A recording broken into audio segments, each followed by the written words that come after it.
Look, I put myself on the pedestal. This is incredible. Take your fandom to the next level with the official Grizzlies app. Go all access and behind the scenes. It's got to be heavy defense. That's where it starts for us. Personalized to where you are and who you are. Get easy access to ticketing, the game day guide, and your own app customization right at your fingertips. Upgrade your experience and download the Grizzlies app today. This is an actual good shoe. Yeah, it looks like this a good is a shoe. real good shoe. What you think about him, KJ?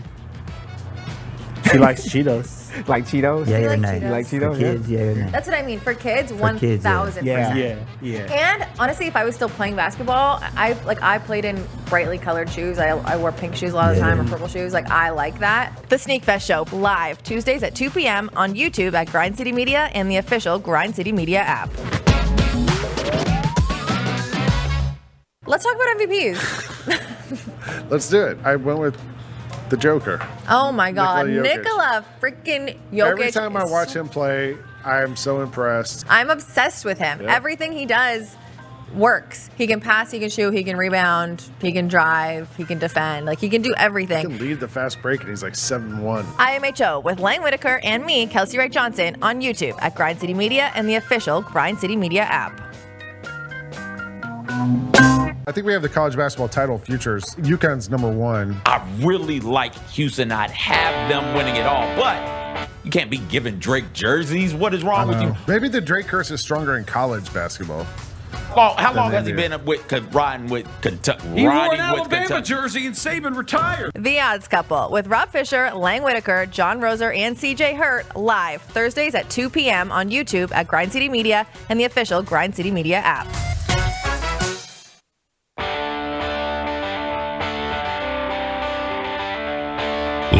From the Built Ford Tough studio at FedEx Forum, it's the Gary Parrish Show, presented by Ortho South, on YouTube at Grind City Media and the official Grind City Media app. Now, here's your host, Gary Parrish.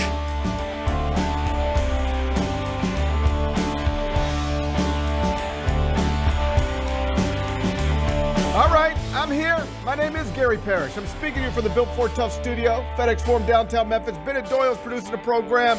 Glad he's with me. Glad you're with me. Hope you're getting through the day best you can.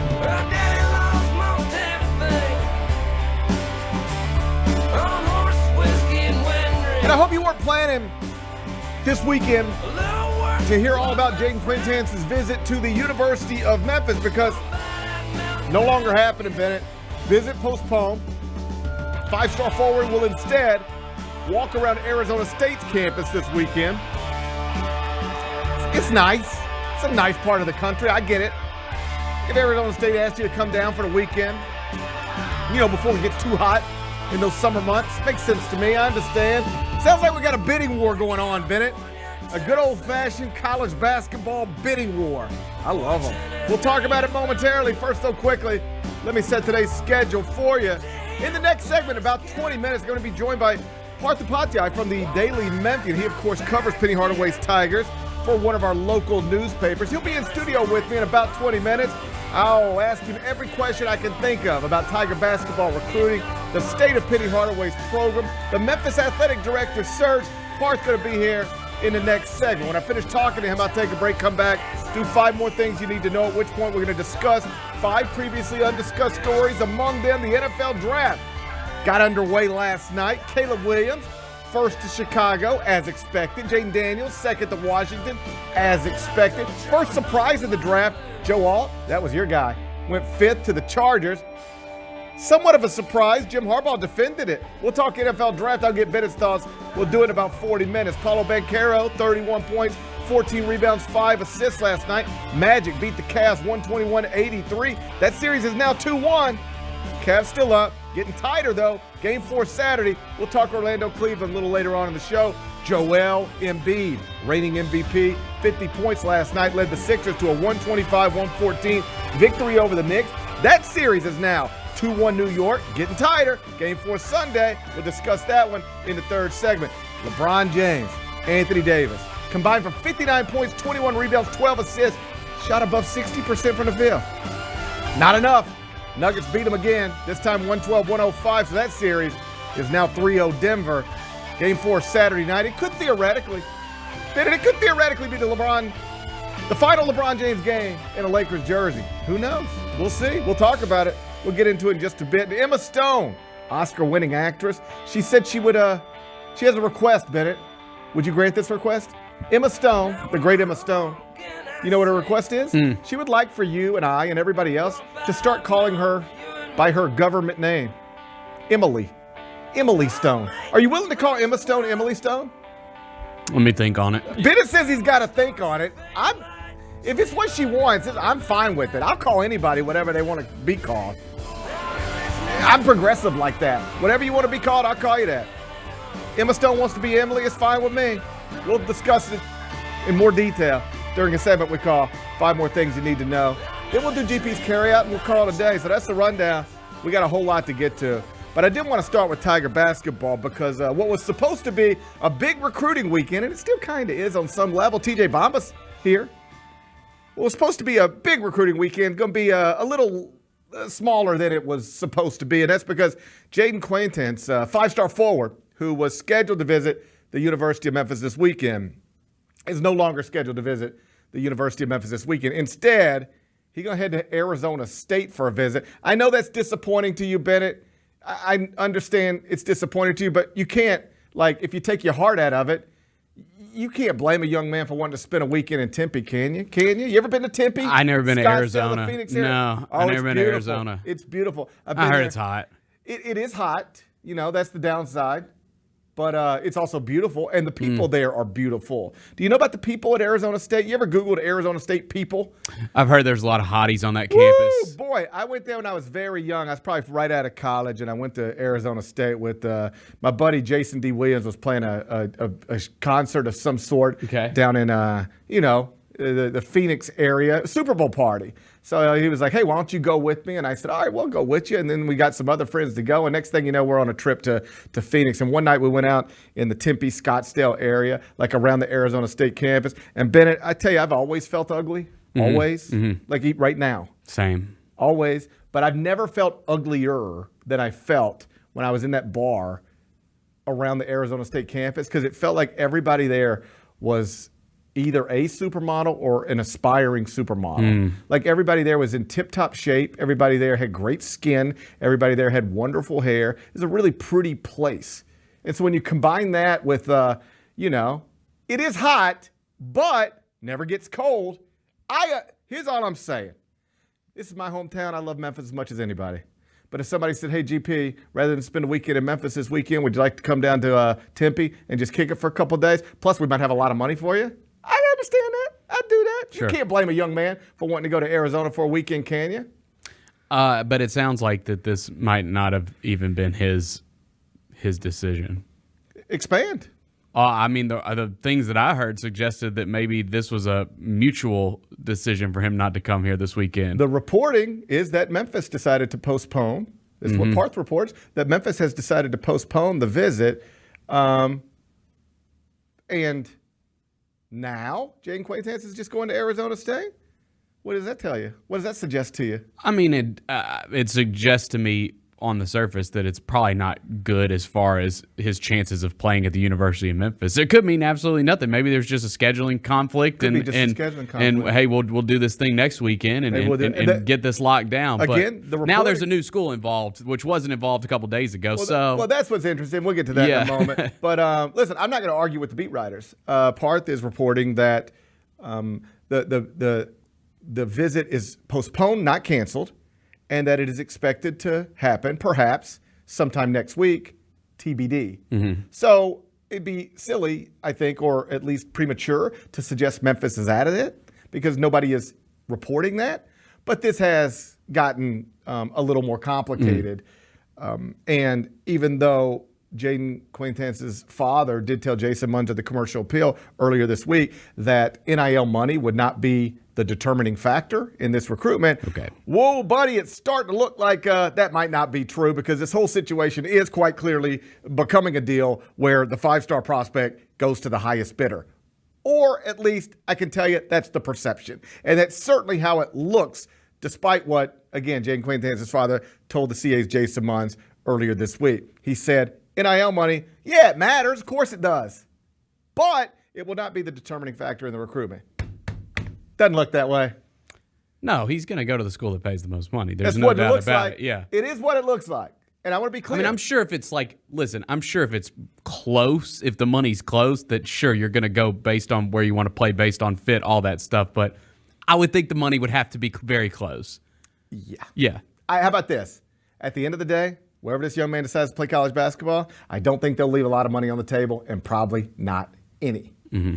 So if you need a refresher course on how we got here, where this thing is going, let me catch you up real quick, because this ain't a young man we've been talking about for 2 years or even 2 weeks. Right. He did kind of explode on the scene quickly, huh? Well, he just became available. Yeah, I got you. In a situation where right now demand largely outweighs supply for premier college basketball programs all over the country. He became available and then became an obvious priority. But the reason we haven't talked about him at all, like typically you end up talking about a Memphis basketball recruit. It's like, yeah, well, we saw him at Peach Jam last year, and Penny's been recruiting him for 2 years, and that's the way this stuff used to go. It's not the way it goes anymore. This young man was committed to play for John Calipari at Kentucky. He's a 6'9" forward from North Carolina, played at Word of God Academy in Raleigh. That's the same high school as John Wall. Unsurprisingly, he signs with Kentucky. He's going to go play for John Calipari. Then you probably heard John Calipari in Kentucky lost to Oakland, first round of the 2024 NCAA tournament. I'm aware. They got Jack Golkey'd. Yep. And it led to a very uncomfortable and awkward situation at Kentucky. And when the Arkansas job opened after Eric Musselman left for USC, Arkansas pursued John Calipari, and he looked at it and said, if the money's going to be kind of the same, but the quality of life is going to be way better because everybody in Lexington seems to hate me now, and everybody in Fayetteville seems to love me, I'll just go to Fayetteville. And most people at that point, maybe not most, but certainly some, assumed that Jayden Quaintance would just follow John Calipari to Arkansas. Other prospects are, including this morning, just less than a half hour ago, Billy Richmond has announced that he will follow John Calipari from Kentucky to Arkansas. So at least some people assumed Jayden Quaintance would just do the exact same thing, and John Calipari would more or less take his Kentucky recruiting class to Arkansas. But then earlier this week, Quaintance, it was reported, Arkansas's out, just not going to be involved anymore. Arkansas's not involved with Quaintance anymore, and reportedly it was then down to Memphis and Louisville. Young man had already visited Louisville and was scheduled to visit Memphis this weekend. But then Arizona State swoops in. Next thing you know, new plans. Quaintance's visit to Memphis postponed. This weekend, instead, he will visit Arizona State.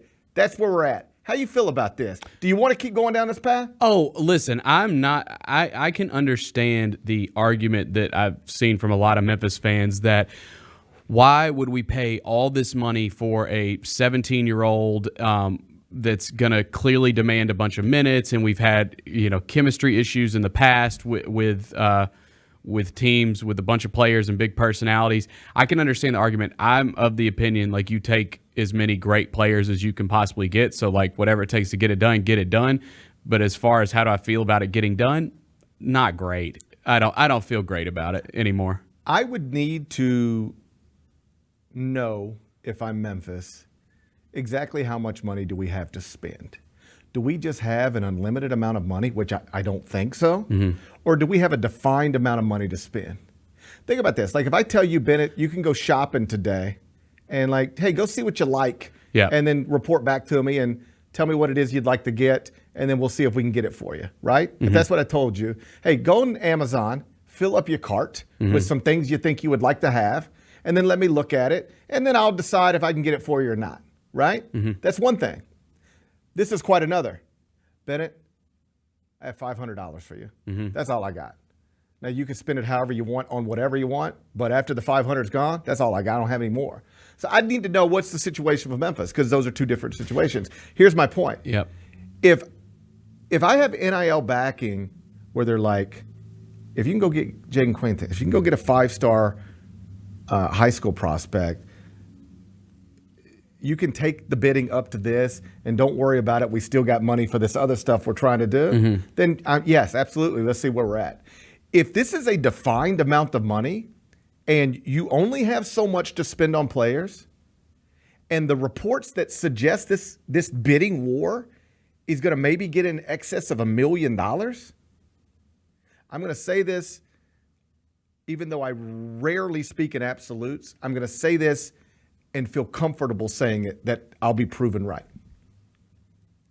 If this really cost $1 million to get a 16-year-old high school graduate to play college basketball next year at the age of 17, if this really cost $1 million, that is a huge number for college basketball NIL. You hear these types of things all the time. I'm just telling you, as somebody who talks to coaches, guys ain't really out there getting $1 million too often. It might happen sometimes, Drew Timme. Yeah. But you need this guy to be like an All-American. He would need to be yes. To make it where you would at the end of it say, that was money well spent. Yeah. He would need to be one of the top 10 players in college basketball next year. And have you watched college basketball lately? It's never the young guys anymore. A 17-year-old is going to be the best player in college basketball next season, or one of the top 5 or top 10? If he were at Memphis and David Jones were at Memphis, he probably wouldn't even be Memphis' best player. Right. So here's where you start to get into problems, because these things ain't going to be secrets. You do start to bring in a 5-star 16-year-old for $1 million. What do you think David Jones is looking for now? Right? Right. So you just drove the price up on everybody. Like, this is the way companies work. You've also got other established good college basketball players on this team looking at that going, what the hell? And you ready for this? Yeah. If it's really a defined amount of money, and I don't mean these players specifically, but you'll get the point. If you've really got like, hey, we could spend $1 million on this 5-star 16-year-old, or we could spend it somewhere else. You know what I'd do? I'd get on the phone with Norshad Omier. Now, he just got in the portal yesterday. Okay. He does have a no contact label on his status, which suggests he already knows what he's doing. All right? Okay. No contact. But you'll get the point. That's a first. You'll get the point. Norshad Omier is 22 years old. All right? Same type of, not the same type of player, but like 6'9", great body, front court player. 22 years old. He has started the past 2 years for Miami. He's a legitimate NBA prospect. Played in the Final Four 2 years ago. He just averaged 17 and 10 at the age of 22. In what world do you think a 17-year-old basketball player is going to be better as a college basketball player next year than Norshad Omier? Are you ready for this? Great Osabor, the reigning Mountain West Conference Player of the Year. That's a name. Is a front court player. That's a great name. Utah State player moves to, Utah State coach Danny Sprinkle moves to Washington. Great Osabor is in the transfer portal. You ready for this? I feel comfortable assuming Great Osabor would be a better college basketball player next year. Not a better NBA prospect, and perhaps not a better player in 4 years or 3 years, maybe not even 2. But next year, if you told me I could take the reigning Mountain West Conference Player of the Year and put him in my front court, or a 17-year-old, who, by the way, ain't the 17-year-old number 1 player in the class. That's Cooper Flagg. He's a borderline top 10 prospect. Like, he's great. He's great. But if you really you have a defined amount of money, and this family seems intent, and I don't blame them at all. Of course not. But on getting the biggest deal they can get. Otherwise, it doesn't make any sense to get just suddenly go to Arizona State. Like, nobody was talking about Arizona State a week ago. Now you're just going to Arizona State. It just sounds like somebody said, hey, Arizona State's got a lot of money. Like, hey, good school, incredible campus. Bobby Hurley's amazing, and also on the hot seat. You want to know another reason why Arizona State might be trying to spend big money right now? Because we need to win this season. And if you don't, it might be the end of it, right? So it seems obvious to everybody that the family is interested in driving up the price to whatever place they can get it. And I don't blame them at all. If it were my son, I'd be doing something similar. But we can call it what it is. Yeah. It's going to come down to money. That's what it looks like. That's what I've been told as well. This will come down to money. The public quotes can be whatever they want to, but ultimately, like, if you are one day planning to go to Kentucky, the next day maybe just considering following John Calipari to Arkansas, the next day, I don't know, what about Louisville? The next day, Memphis in the AAC. The next day, I guess I'll go to Arizona State for a weekend. You're chasing money. Yes. The only thing all those things have in common is that they all have money to spend. So you're chasing it. Fine with me, but that's what this is. And if the price gets up too high, I think if I were Penny Hardaway, I'd say, let somebody else take the overpriced 16-year-old, and we'll try to spend this money on some more 21 and 22-year-olds. I think that's the direction I'd lean. Now, if what you might find out is all of this is just smoke and not real, and nobody, like, they can tell, their favorite recruiting analyst, we're looking for a deal between 1 and 1.5 million, and everybody else can say, well, that's great, but you ain't gonna get one. But we do have 400,000 for you, and ultimately 400,000 might be the biggest number he can get because the market's just not there. Because everybody, Bobby Hurley, Pat Kelsey, Penny Hardaway, they say you can ask for 1.5 million, but stop. That's not what you're getting. You're not Zach Edey. You're 16. We're not that. Just doesn't exist for you. So if the price gets to a manageable place and it makes sense, then make it make sense. But paying in excess for $1 million, getting in a bidding war with Arizona State and Louisville for a 16-year-old, it wouldn't be money well spent. Now, if the money doesn't matter, if there's some billionaire out there saying, Penny, if you need $1 million for this, here you go, and I still got you this money to do all this other stuff with, then fine, whatever, bring him in. Although you do have to at least leave open the possibility that you're going to deal with chemistry problems and all the same stuff you dealt with when Amani Bates and Jayden Duren came in late that one year, right? That still is something that would need to be considered. But the more important thing is, if you are dealing with a defined amount of money, is this really the best way to invest it? That amount of it, that percentage of it, in a 16-year-old who will be 17 his entire first year of college basketball? I'm not sure. See what Parth thinks next.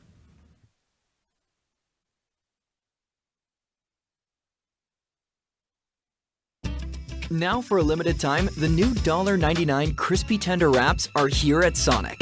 Who could deny a crispy chicken tender with bold flavors like hickory barbecue and cheesy Baja?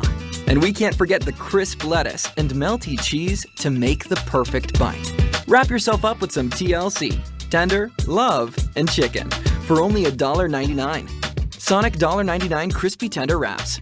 Tax not included, limited time only at participating Sonic drive-ins. Justin Timberlake. The Forget Tomorrow World Tour. Live in Memphis. Justin Timberlake. FedEx Forum, Saturday, November 23rd. Get tickets now at LiveNation.com. The brand new single Selfish is available to stream and download now. For more, hit up JustinTimberlake.com.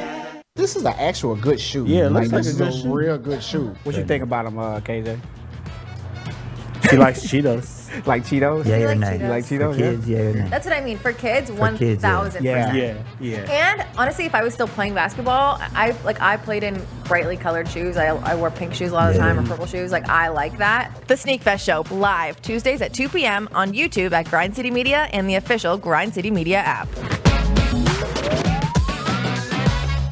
Today we have two very special guests on our program, introducing Lem and Lime. Hello. For Starry Lemon Lime Soda. Thanks for having us. What is Starry Lemon Lime Soda? It's a crisp, clear burst of lemon lime flavor, and it's caffeine-free. Between us, one of you must be a little more important to Starry than the other. Who is it? We're both important. So it could just as easily be Starry Lime Lemon Soda. No, that doesn't sound right. Oh, I like it. So you saying hip-hop could be hop-hip? Works for me. Starry Lemon Lime Soda. Starry hits different. There was some sad news coming out of the WWE. Michael Jones, also known as Virgil, passed away. He's a Virginia Union alum, so he graduated from an HBCU. He got his start in Memphis, right?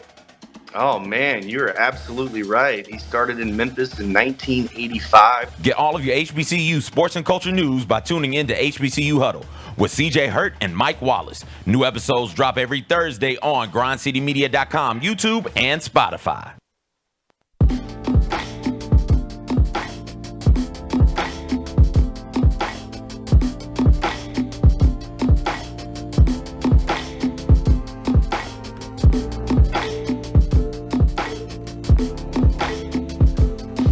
Welcome back, Gary Parrish Show, presented by Ortho South. We're inside the Built Ford Tough studio, and now I'm joined, as promised, by Parth Upadhyaya, who covers the Memphis Tigers for the Daily Memphian. I appreciate you being here. Appreciate you having me, man. Good to see you. Always fun. Always fun. Yes, sir. Always busy. Did you know when you took this job, you would have to work even in the off season, basically every day? I had heard, so I asked, Steven Johnson, who had my job before, and just others who had this role, and they expressed how crazy it was. But you don't know it until you're in it. Right.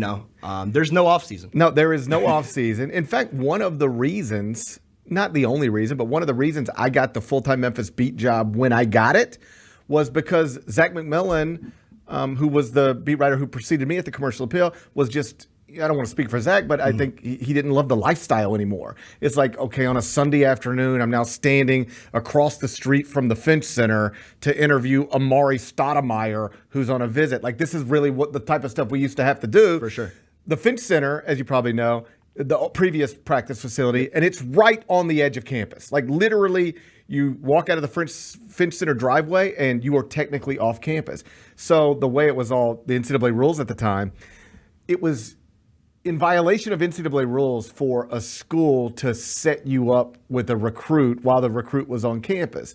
But if you just happen to stumble into him off campus, well, then what? Fair game, yeah. What can the NCAA do about that? It's the same way now, isn't it? it? Yeah. So I can't tell you how many times I would stand like right outside the Finch Center, technically on the other side of the street, like on a sidewalk in front of somebody's house, and talk to Amari Stoudemire or whoever else. Just so you could run into him, Amari right? Stoudemire, And I think Zach just sort of was like, is this really the way I want to spend my life? Which, congratulations, you got out when you got out young. You're not still, but I can't go anywhere without my backpack, laptop, notes, all of it. You learn to travel. You learn to travel with everything. Absolutely. Like I keep my computer. Same deal now. I always have this with me. Always, because I could be sitting in a car, pull over on the side of the road. Sure. You just never know when you're going to have to do anything. So it's busy, and the reason it's busy right now is a lot of recruiting news going on. First, TJ Bamba, Villanova guard, scored double digits last season for the Wildcats. He is, correct me if I'm wrong, on a visit right now. He's in Memphis. He is. So he got in town yesterday morning, and today would be the second day and last day of his visit. Right. And so how do we think that materialized? Like, how did Memphis get involved with TJ Bamba? Yeah, it seemed like Memphis got involved late, but a lot of stuff that Memphis has done has been kind of under the radar. As you've noticed and as you've said in the show, like even the Tyrese Hunter thing, that was really kept under wraps, obviously. So Memphis was, one of 6 that Bamba had put out, I think, last week or the week before. I believe he took his Oregon visit already. But, from what I understand, I wouldn't be shocked, I'll say that, if Bamba does not, doesn't leave Memphis without committing. Okay, so and we'll get to the Jayden Quaintance stuff in a moment because that's obviously interesting. But in theory, then Memphis could have on a projected roster Tyrese Hunter. That's an obviously starting backcourt player. He's never come off the bench. 119 games in his college career, never come off the bench. Oh, right. Okay, so that's one. That's one of 5. Right. And then PJ Haggerty started every game last year. Spoke to him when he committed. He told me, and I know things change, obviously, that he expected them to build around him, right? Okay. Now you got other building blocks. So, how does that So work? you might see where I'm going here. Right. Colby Rogers starts. I mean, if you're being recruited by Bama and Kansas, I mean, if you're going to start at Alabama or Kansas, you're going to expect to start at Memphis, right? And if you add TJ Bamba, now we've got 4 guards, wings. starting guards. Yeah. And if David Jones is coming back, well, then he's in the line. It just that's what I don't understand. It gets a little guard heavy, yeah. which is a good problem to have. But I guess this is what I'm asking you. Is it crazy to think you keep adding guards and you might end up, somebody who committed a month ago could say, I'm going to look around again? For sure. Either that or you're going to end up in a situation where you were last year where you brought in, 8 transfers and some returnees and they all expected to play, right? And that's when you get kind of issues in the locker room and chemistry issues and other types of problems. I think ideally you want to recruit guys who, have an understanding of right, like where they stand, whether they're, expected to start or if they're comfortable coming off the bench or if they know you're not going to play more than, which is tough to do in today's college basketball, play more than 8-10 minutes a game. Yeah, there's just, I can't speak for any of these players individually. I don't know these guys. Right. But I can just tell you, broadly speaking, basketball players who start basically every game one year don't usually transfer to a place to come off the bench. Absolutely. So this will be something that I bet we'll revisit this roster construction at some point. And I'll say, you mentioned those 5 guards and wings. If David Jones comes back, that's 5. Then you got Dane Danger, who probably expects to start, I'd guess. Nicholas Jourdain, who started, 20 out of 30 games last year, something like that, whatever it was. So that's 7 guys. Jayden Quaintance, his dad's already said on record that, hey, Well, of course. Playing time is a factor. So I'm guessing he'd want to start as well, right? Even though he's going to be a 2-year guy. That's 8 guys who would come in this campus expecting to have a starting role. Yeah. That's tough. It's a possible issue. Absolutely. And particularly for a program that has, even by its own coach's acknowledgement, endured chemistry problems as recently as this past season. 100%. You might be inviting that stuff before you even throw the ball in the air. Trending in that direction again of having too many mouths to feed, certainly. There you go. You mentioned Jayden Quaintance, 5-star forward, 6'9" from Carolina. I think most people know at this point he was going to go to Kentucky, play for John Calipari. Cal leaves for Arkansas. Arkansas out for whatever reason.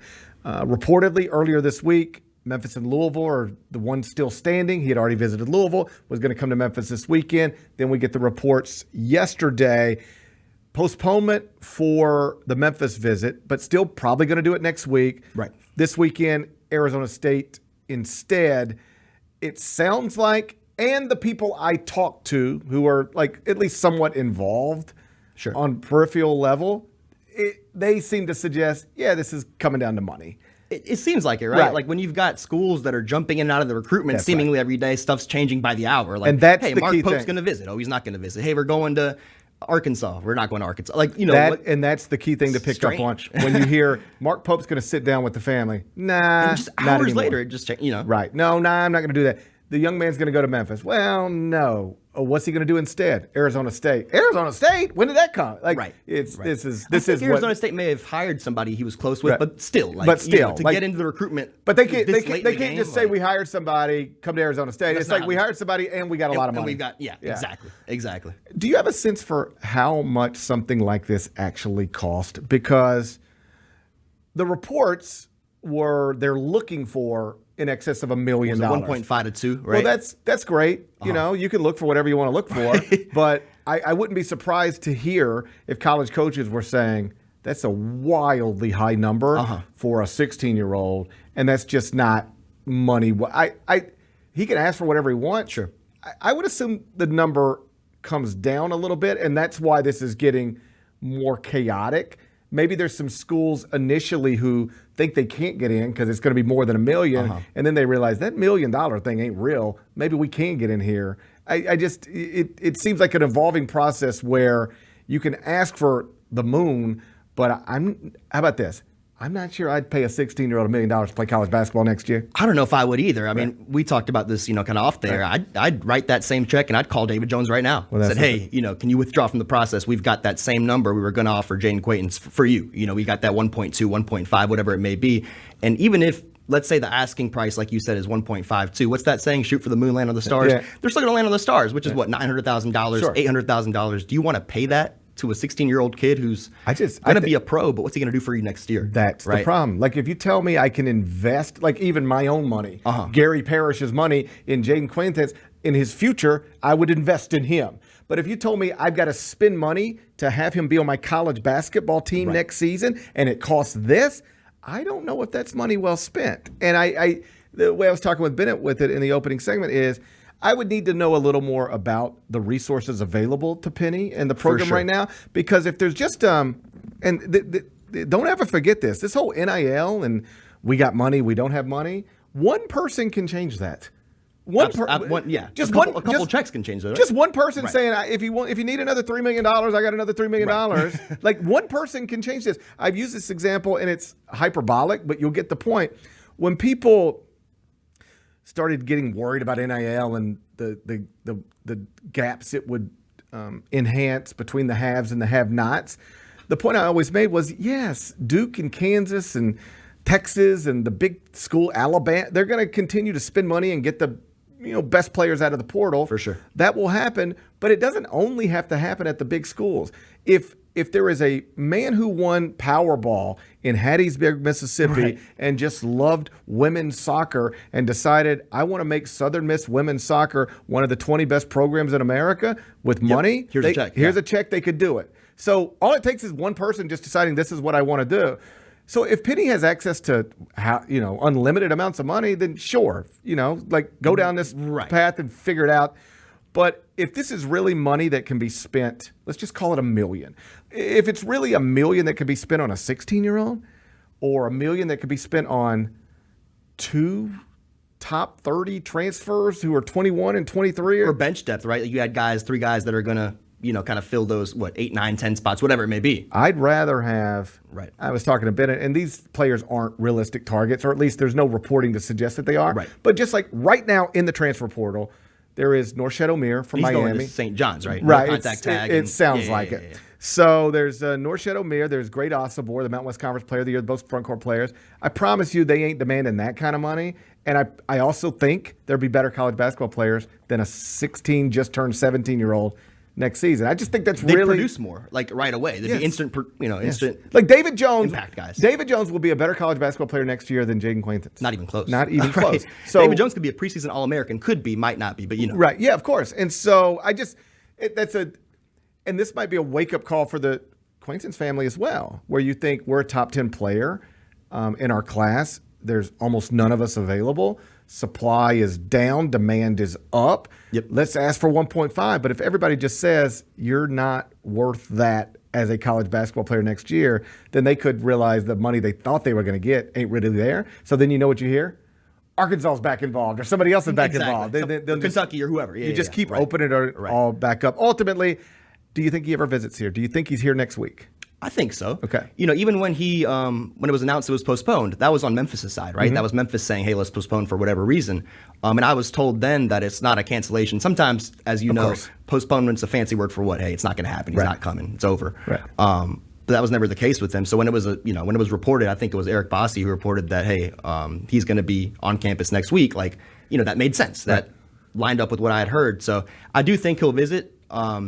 Just not sure what the likelihood is that he'll commit. And then, like you said, is that a route that is smart, wise? I don't know. Like it's interesting because Bobby Hurley at Arizona State is the coach who just got into this, right? They're just now like getting into this thing and clearly involved. Yesterday. Right. Danny Hurley, his brother, you know what Danny Hurley would not do? Not pay a 16-year-old. He would not get involved in this at all. He just won back-to-back national championships, and he was on with J.J. Redick within the past couple of weeks. And JJ was asking about the recruiting process, and this type of situation is the exact situation. He was like, we're not getting involved with that.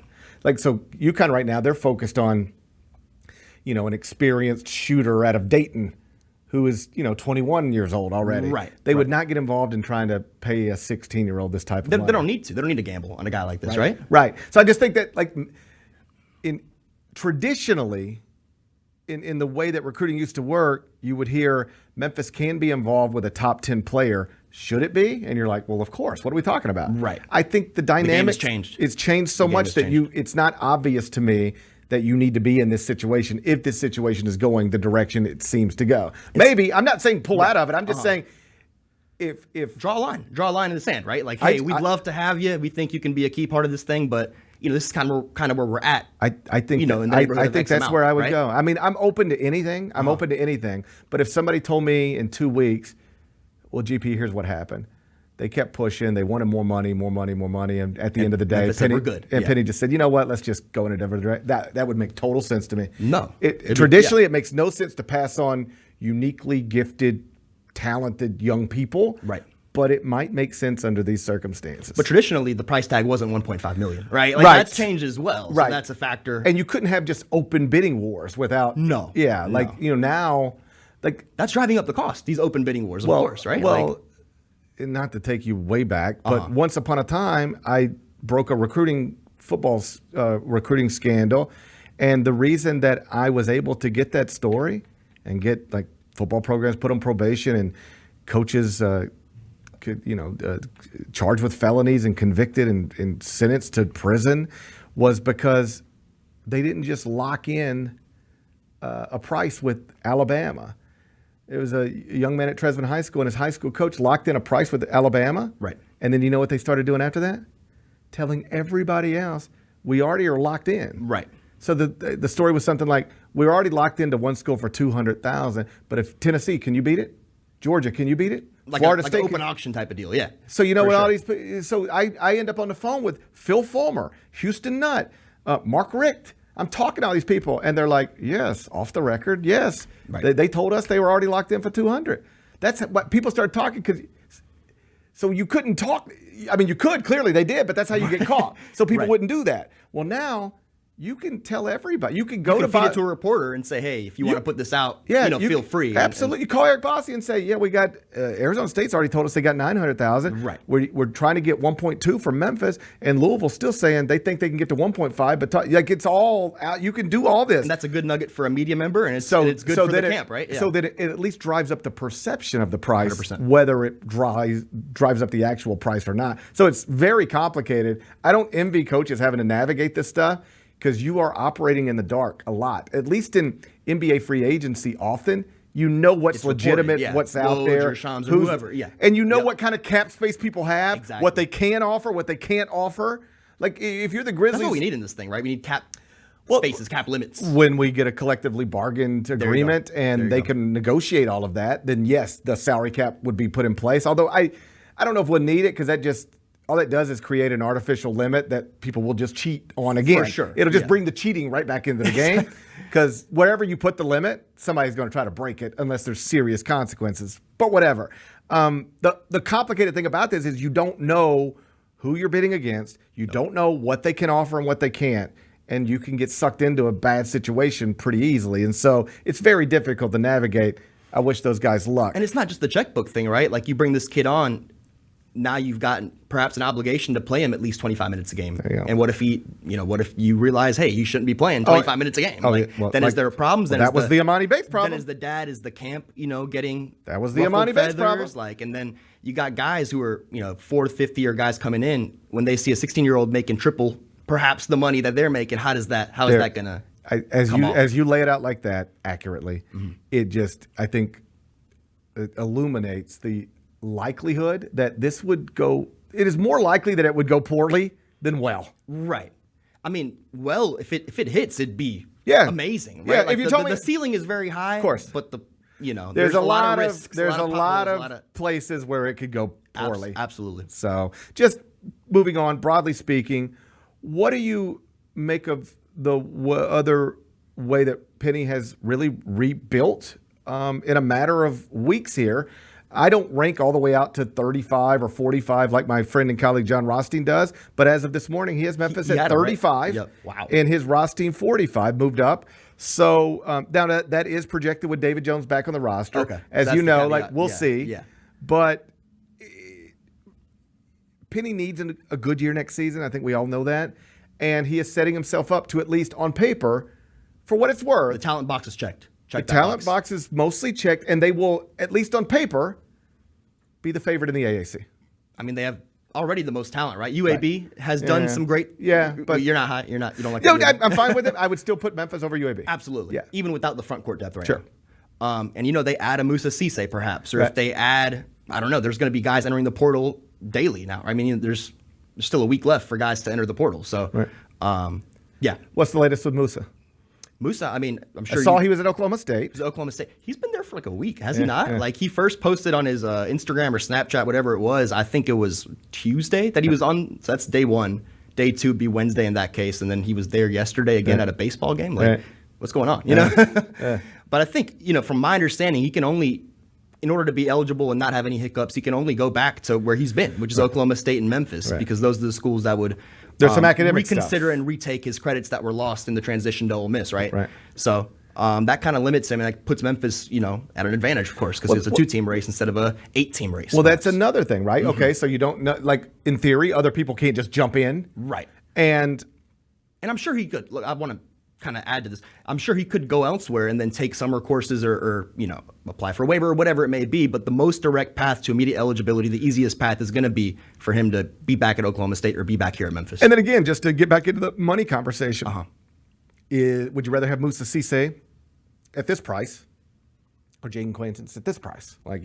Yeah, Musa's not going to be a $1 million ad, right? He's just not. Yeah, and and he's it's pretty clear at this point he'll never be what some people thought he was going to be. Exactly. I mean, he's going to be in year 5? Yeah, he's still a quality college basketball player. He'll never be what he was supposed to be.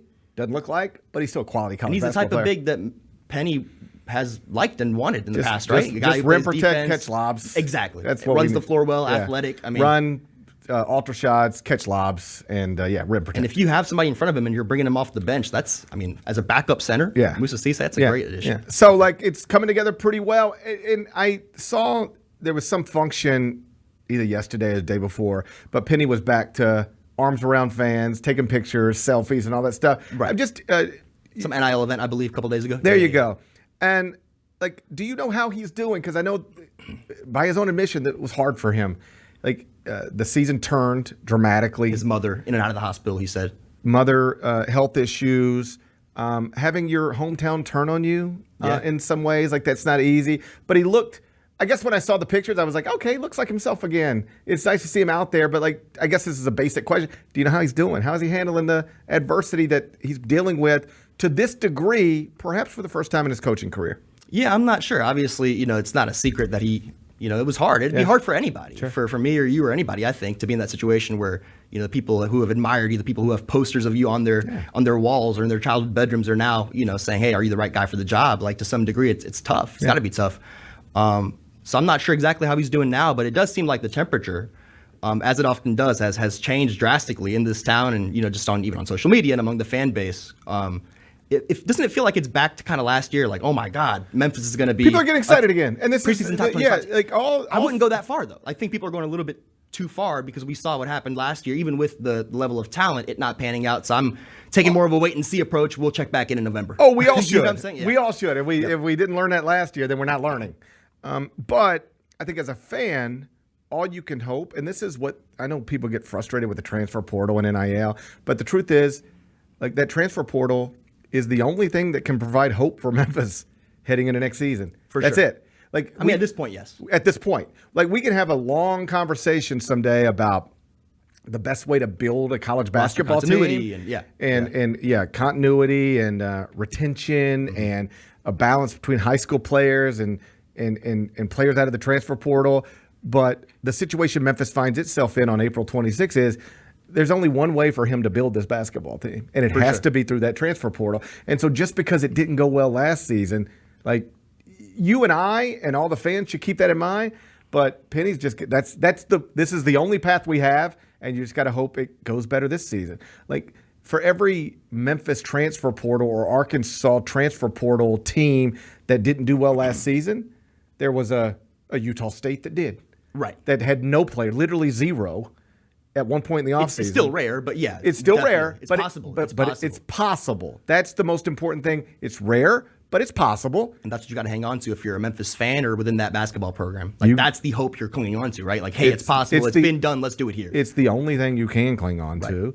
And I do think it's not sustainable. You and I both know it's not, and which is why he's getting guys like Baraka Okoji. I think it's Okoji. I got to work on that last name. Yeah. And PJ Haggerty and others that can stay around. Yeah, I don't know if it's sustainable. What I do know is that if you try to rebuild a roster every year through the transfer portal, like, no player retention. Right. Or very little, and it's just like 7 new transfers, 8 new transfers, eventually. In this case, 10 perhaps. Yeah. Yeah.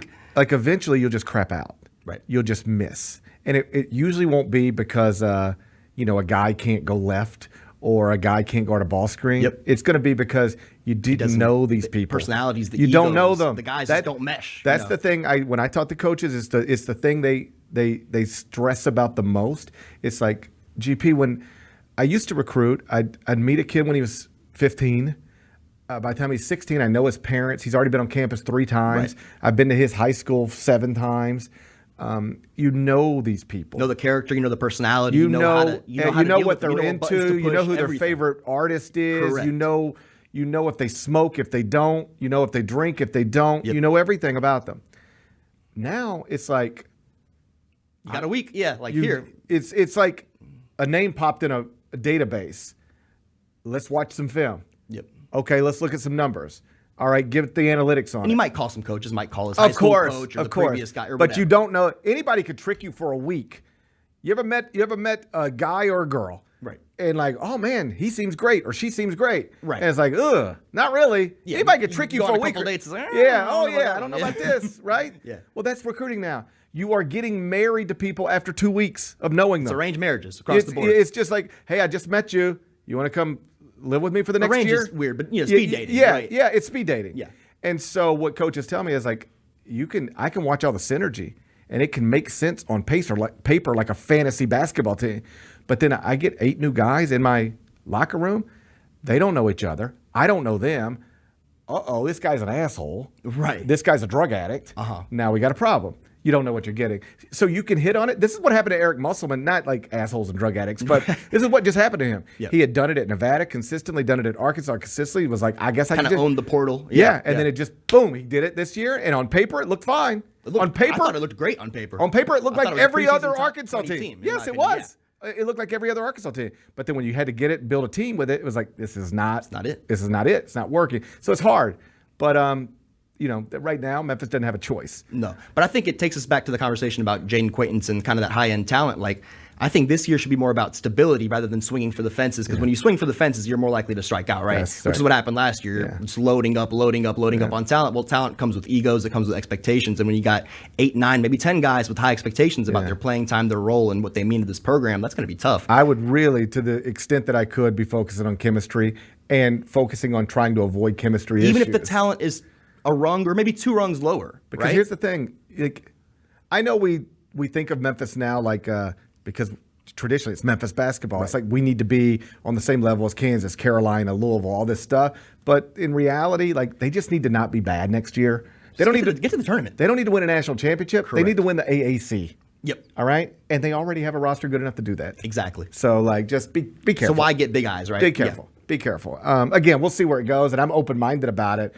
But I think we've talked through it enough to we both understand there is a risk here. It's not all reward or nothing. Absolutely. There's a risk. Even if you win it, there's a risk involved. Last thing before I get you out of here, Laird Veach announces, or Missouri announces, he's going to be the next head coach, athletic director, rather, there.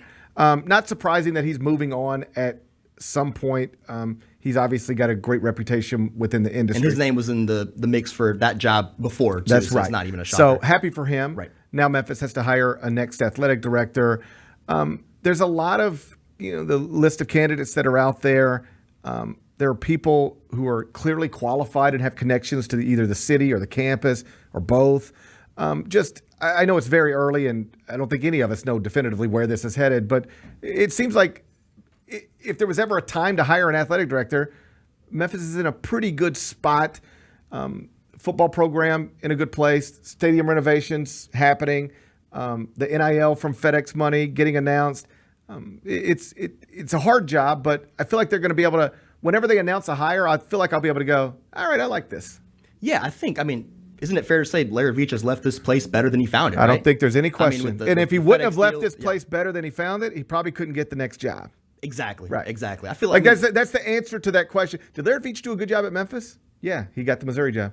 But people don't. I don't know. I feel like people are hesitant to answer that question, or they're more on the fence. They're not as high because they're stuck in the AAC and didn't get to the Big 12 or the ACC. But I don't think that's an athletic director problem. Those aren't problem. reasonable expectations. I don't think. No, that's a Memphis problem. Yeah. That's not a Laird Veach problem. If you're a Memphis fan out there who is frustrated that Laird Veach didn't get you into the Big 12 or the ACC, I would just ask what AD would have. Exactly. Who do you think would have? Point me to one that would have. Yeah, like exactly. You want to go get Ross Bjork, who was former Ole Miss, then Texas A&M, now about to be Ohio State, one of the best and most accomplished athletic directors in the country. I don't think he could have got Memphis in the Big 12. Exactly. I don't hold. But they're closer than ever, and Laird Veach had theory, some part of that, right? Yeah, and I just keep it as simple as you kept it. Sure. Memphis athletics is in a better place today than it was on the day he was hired. Absolutely. That's good stuff.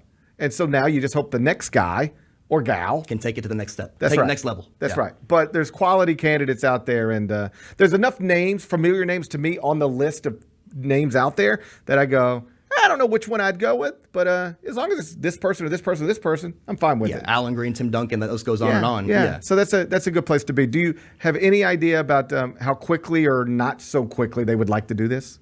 Not sure. You would hope that it'd be a swift kind of move, but there's time also. There is time. It's not pressing. Exactly. If you needed an athletic director, it's a good time to good time to shop for one. No? This is a good time to shop for one. Yep. So because it's a nice time in the calendar. Well, listen, man, I appreciate your time. Appreciate you. I always enjoy your work. If you're not a subscriber, you should be. DailyMemphian.com. I'll keep reading you every day, and that's how I keep informed. Appreciate it. All right, we come back, turn our attention.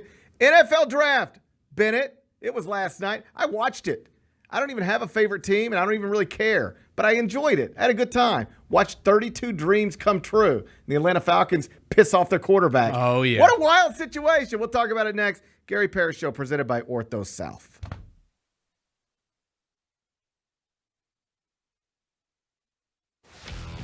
Let's face it, there's a lot of trash talk in basketball. But the great teams let their performance do the talking.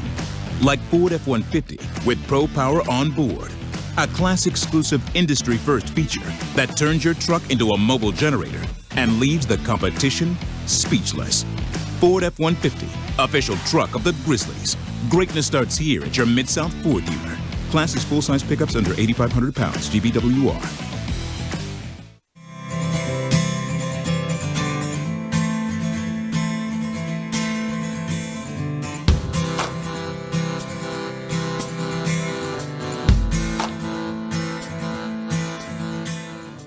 I moved, I have a house now, house maintenance. That's true. Oh, homeowners association. association. That was what your mom wanted to talk to me about. She was so proud that not only are you on the homeowner association, that you go to the meetings and you know every issue. We've had speed bump problems. The Chris Vernon Show, presented by Caesars Sportsbook, live weekdays at noon on YouTube at Grind City Media and the official Grind City Media app. Let's face it, there's a lot of trash talk in basketball. But the great teams let their performance do the talking. Like Ford F-150 with Pro Power on board. A class-exclusive industry-first feature that turns your truck into a mobile generator and leaves the competition speechless. Ford F-150, official truck of the Grizzlies. Greatness starts here at your Mid-South Ford dealer. Class is full-size pickups under 8,500 pounds, GVWR. Now for a limited time, the new $1.99 crispy tender wraps are here at Sonic. Who could deny a crispy chicken tender with bold flavors like hickory barbecue and cheesy Baja? And we can't forget the crisp lettuce and melty cheese to make the perfect bite. Wrap yourself up with some TLC, tender, love, and chicken for only $1.99. Sonic $1.99 crispy tender wraps. Tax not included, limited time only at participating Sonic drive-ins.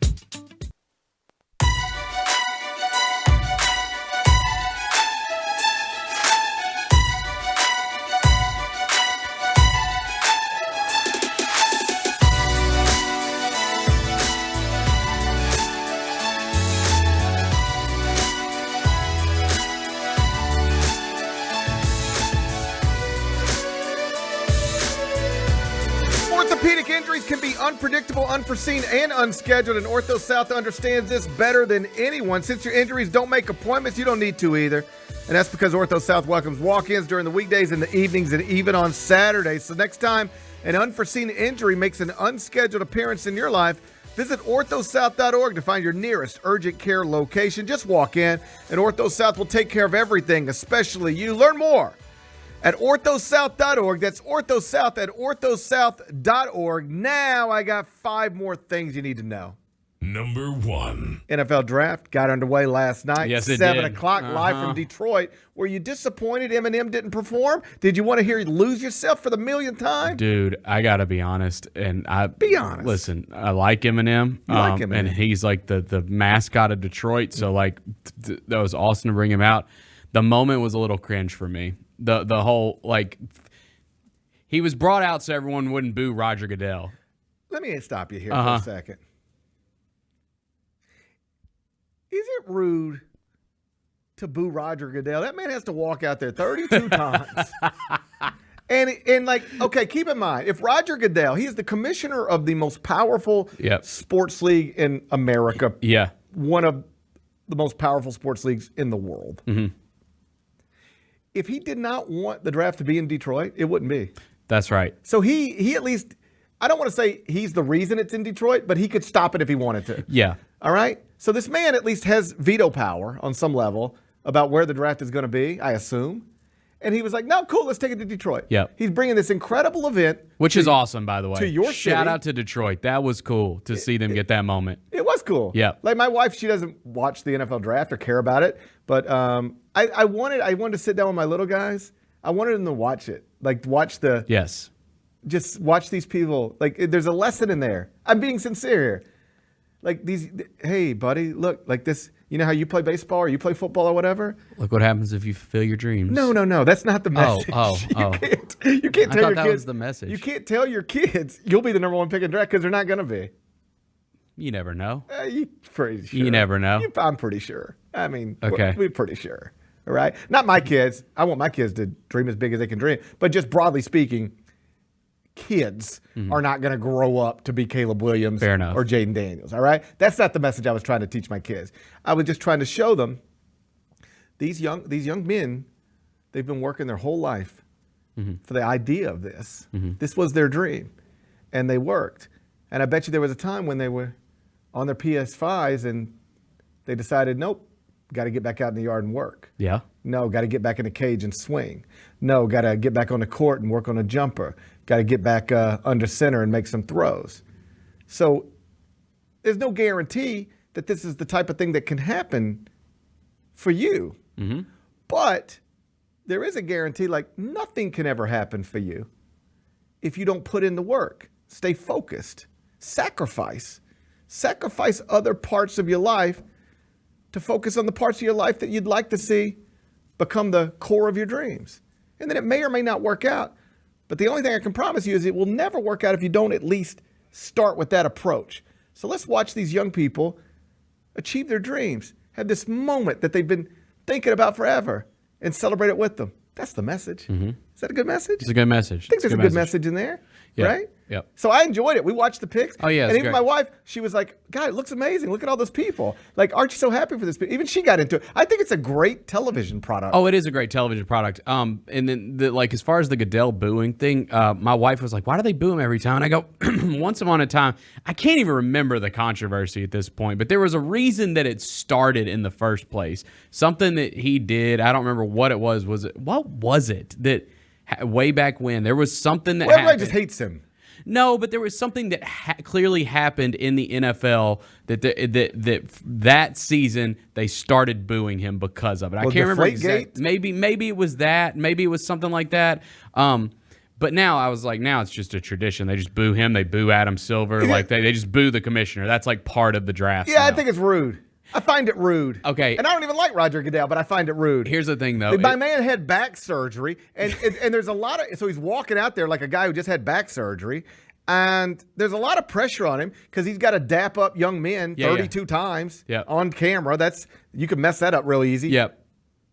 I feel bad for him. And then J.C. Latham, who the Titans drafted, literally picks him up for the biggest dude in the entire draft, picks him up and bear hugs him. I'm sure that felt great. But no, he comes out and he with Eminem, and so that was cool. Eminem coming out and say, "What's up, Detroit?" Blah blah. But then he looks at Eminem and he goes, what did he say? He goes, "Let's go, Big D." You like that? I was like, oh, cringe. Yeah, just walk out with Eminem, but don't try to talk to him. Yeah. Don't try to talk to Eminem. I was like, oh my God. Don't try to talk. Eminem seems like he'd be a difficult person to talk to just anyway. Yeah, right. So that was super So just awkward. don't talk to him. Just walk out with him. Yeah. I felt that. It was odd. But then if you're Eminem, also it's like, I bet you somebody was like, should you do Lose Yourself? And he's like, haven't we done enough of that? Haven't we done enough of Lose Yourself? Man, if they would have just kicked that thing off with Lose Yourself, it pops. Dude, that is like the way to kick but off. But is that the like draft. a cliche now? I feel like no. It's like it's in Detroit. Dude, every time I turn on the TV. What else you gonna do? Get Kid Rock to come out and sing Ba With a Ba? Like get Eminem. Get I don't your think favorite Kid son. Rock out. I don't even think he claims Detroit anymore. I think he claims Nashville now. He probably does. Yeah. He's an interesting fella. That would have been. What if Kid Rock came out and did Ba With a Ba? My name is. I tell you what. Look, I don't like Kid Rock. All right? But that song. I don't like Kid Rock, is what I'm telling you. But that song. We were at the Final Four one year. Go watch Woodstock '99. Just go watch it. When he comes out of that song, you'll be like, "Whoa!" Dude, we were at the Final Four one year, and they had these free concerts. My friends are texting me. Of course, you like Kid Rock. No, of course no, I don't. But did I used to order that music video on the box every day? Yeah, I did. So we were at the Final Four, and they have those concerts at the Final Four every year. And one year it was Kid Rock, and I was like, it was like I've seen Kid Saturday afternoon, 3:30 before the first national semifinal. It was like on the way to the stadium. We'll just walk through the park and go see Kid Rock. It was really one of those things. And I was like, I don't really like Kid Rock, but it'll be he's here. It's a spectacle. Let's go. And this was right at the early days of Kid Rock. Yeah. And that dude came out, and when he starts that old ba with the ba, and then he starts go. My name is. I was like, what the fuck is going on here? Careful. What is happening here? This guy, I tell you what, I don't know about Kid Rock's catalog, but that song, that's a pretty good way to open a show. Go watch Woodstock 99 when he comes out in his big old fur jacket. Buddy, you ain't never seen anything like it. We rented. It's a cinema right there. We got pay-per-view Woodstock 99 back in 99. We did it. I had the DVD. We had a 3-day concert, and they had a thing with Kid Rock. He was walking around maybe after his set. Yeah. It's like live on pay-per-view. Yeah. And they were like, and we'll go down to Bennett Doyle, who's standing by with Kid Rock. Like they're doing interviews, like it's a basketball game or something. Yeah. And they got this guy interviewing Kid Rock. He goes, so Kid Rock, great performance. You really got the crowd going, whatever he was saying. And it was like, so what do you got planned for the rest of the day? He said, I got a case of Heineken and an 8-ball Coke. I'm good. Okay. Okay, Kid Rock. Well, that's how you Woodstock, buddy. That makes sense. That's how you Woodstock 99. That's how you Woodstock Probably 99. not 69. Wait, was it 69? I think it was 69. Yeah. No, that's yeah, and then since then things have changed with Kid, but man, I'm telling you, that era, you couldn't tell him nothing. You couldn't tell me nothing. Jessica Benson in the chat, you know what she said? She was at the same Kid Rock show at the Final Four I was at. Yeah. And she had a blast. Oh, yeah. I've seen him. I've seen Kid. What's going on with him? How do you?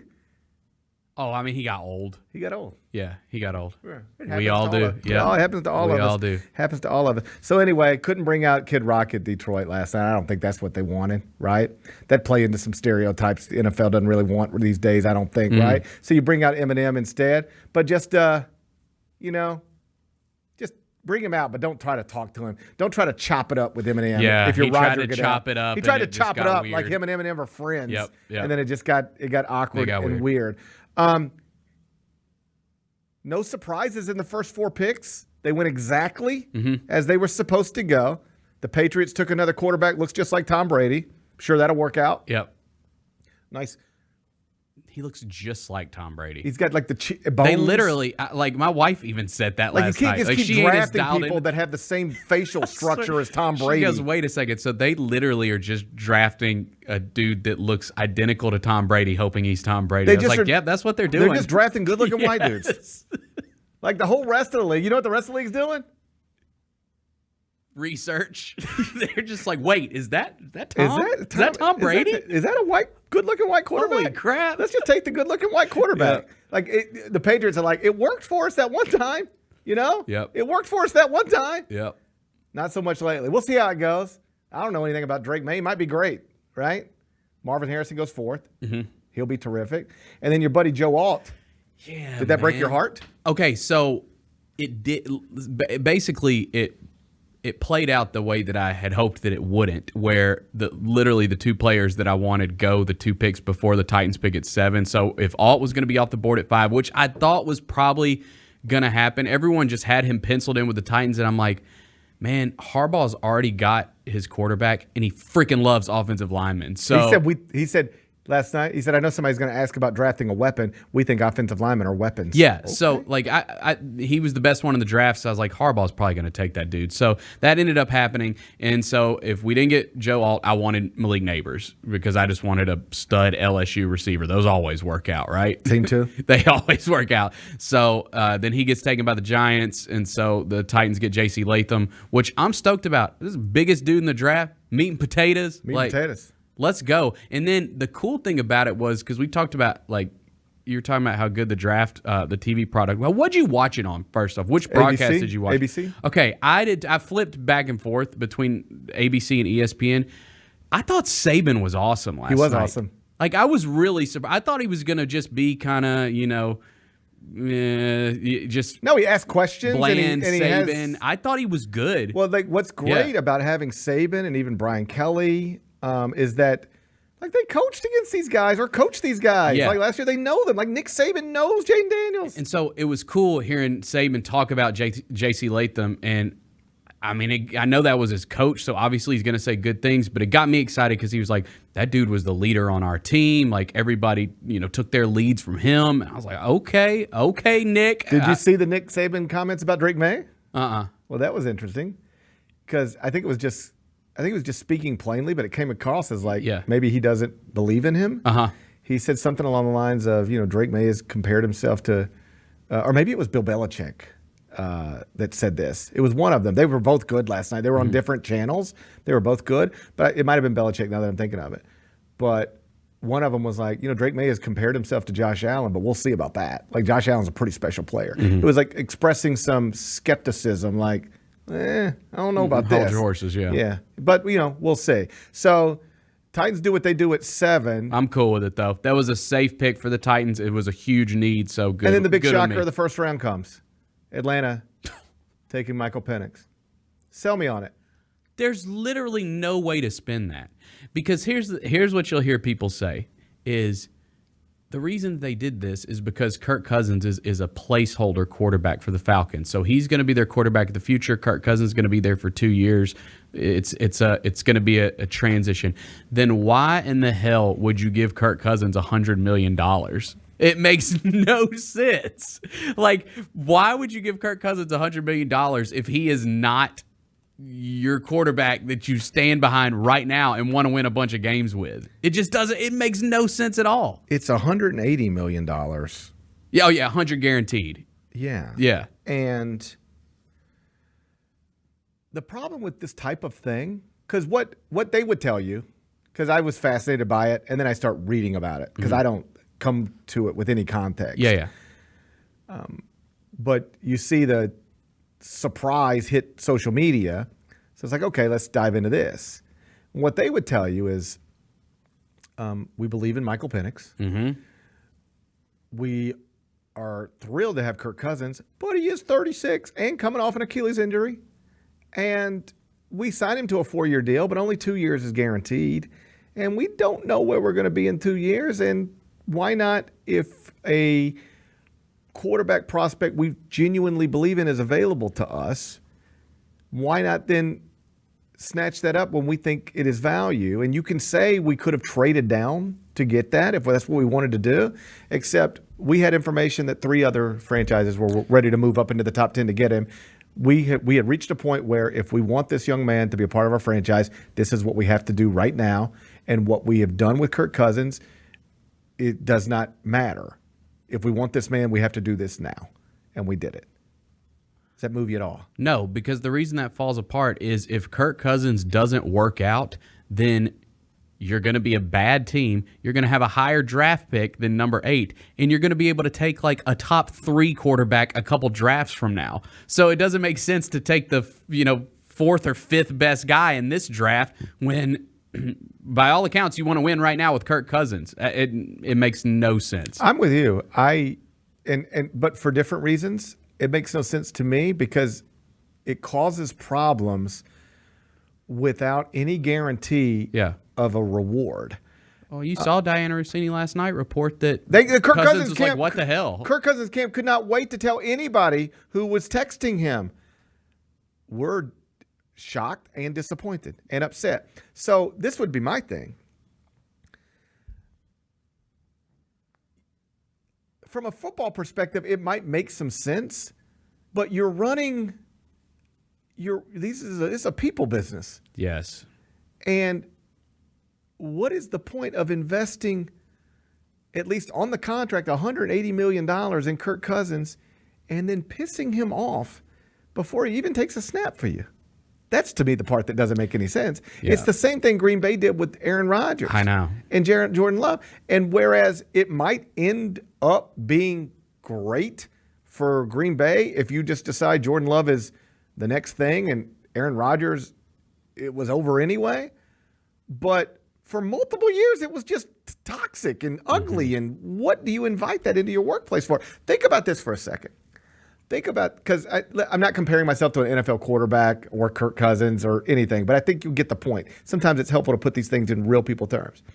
What if you and I are over at 92.9? Mm-hmm. Everything's fine there. They keep us forever. Grind City Media comes to us and they say, hey, we'd like to have you. And here's the offer and here's everything. And we say, oh, this is a great opportunity. It's like 4-year deal, same as Kirk Cousins. 4-year deal, X amount of dollars. It's like, all right, this is great. Man, this is going to be a blast. And then a month later, Grind City Media also hired a 22-year-old who they identified as someone immensely talented and they want to be here. And they said, GP, here's the deal. We hired this 22-year-old. I know we didn't talk to you about this, and you just found out 2 minutes ago, and we just hired him and announced it to the world. But he's going to come in, sit with you every day, and just, in theory, you ain't getting any younger. And maybe in a couple years, we slide him in and slide you out. Well, I don't think I want to work under these circumstances. I wasn't planning here to come here. I know I'm older, and I know, but like you signed me to a 4-year contract, and I was assuming I'm going to be the quarterback here for 4 years, and you just did something that suggests to me you don't have that same plan. So I don't know that we're on the same page anymore. That would be a problem. So why would you not understand that it would be a problem with Kirk Cousins for the same reasons it was a problem with Brett Favre, for the same problems it was reasons it was a problem with Aaron Rodgers? Like, even when this stuff works, you create chaos in the meantime. And here's the thing, it don't always work. And it doesn't always work. Because here's now the problem for Kirk Cousins. He comes back next year as starting quarterback in Atlanta, right? Well, if it doesn't get off to a great start, you know what they're immediately yelling in Atlanta? Why don't we turn it over to the young guy? Of course. If that young guy's not there, they're not saying that. Yeah, you're set up to fail. It's just tough. It's just, why do you want to invite all this stuff into your franchise? That's the part I don't get. But whatever, it doesn't matter to me. I don't care. No, it was dumb. But you can't spin that. The only way this actually, you look back on it and you go, okay, it was great, is if Michael Penix is really like an all-pro quarterback in 2 years or 3 years. And what is the likelihood of that? Like, these guys usually don't work out. No. So you're pissing off the guy you just gave a $180 million contract to. You're pissing him off to roll the dice down the road on the type of player who typically doesn't work out. I would just rather avoid all that. Yeah. But they decided not to. Then we get toward the bottom of the first round. Kansas City Chiefs move up. Whew, that's another one. I love the way they do. I love the way they draft. You know what they do? Yep. They just say, we got Patrick Mahomes. Who's the fastest dude available? It's just the simplest. It's like the simplest scouting report. Who's the fastest receiver we could get to Patrick Mahomes? This fella here from. Okay, then let's take him. Perfect. Like there was reports a few years ago where they actually, from the war room, texted Patrick Mahomes and said, "Who do you want?" And he said, "Get me the running back from LSU." They were like, "Done, done."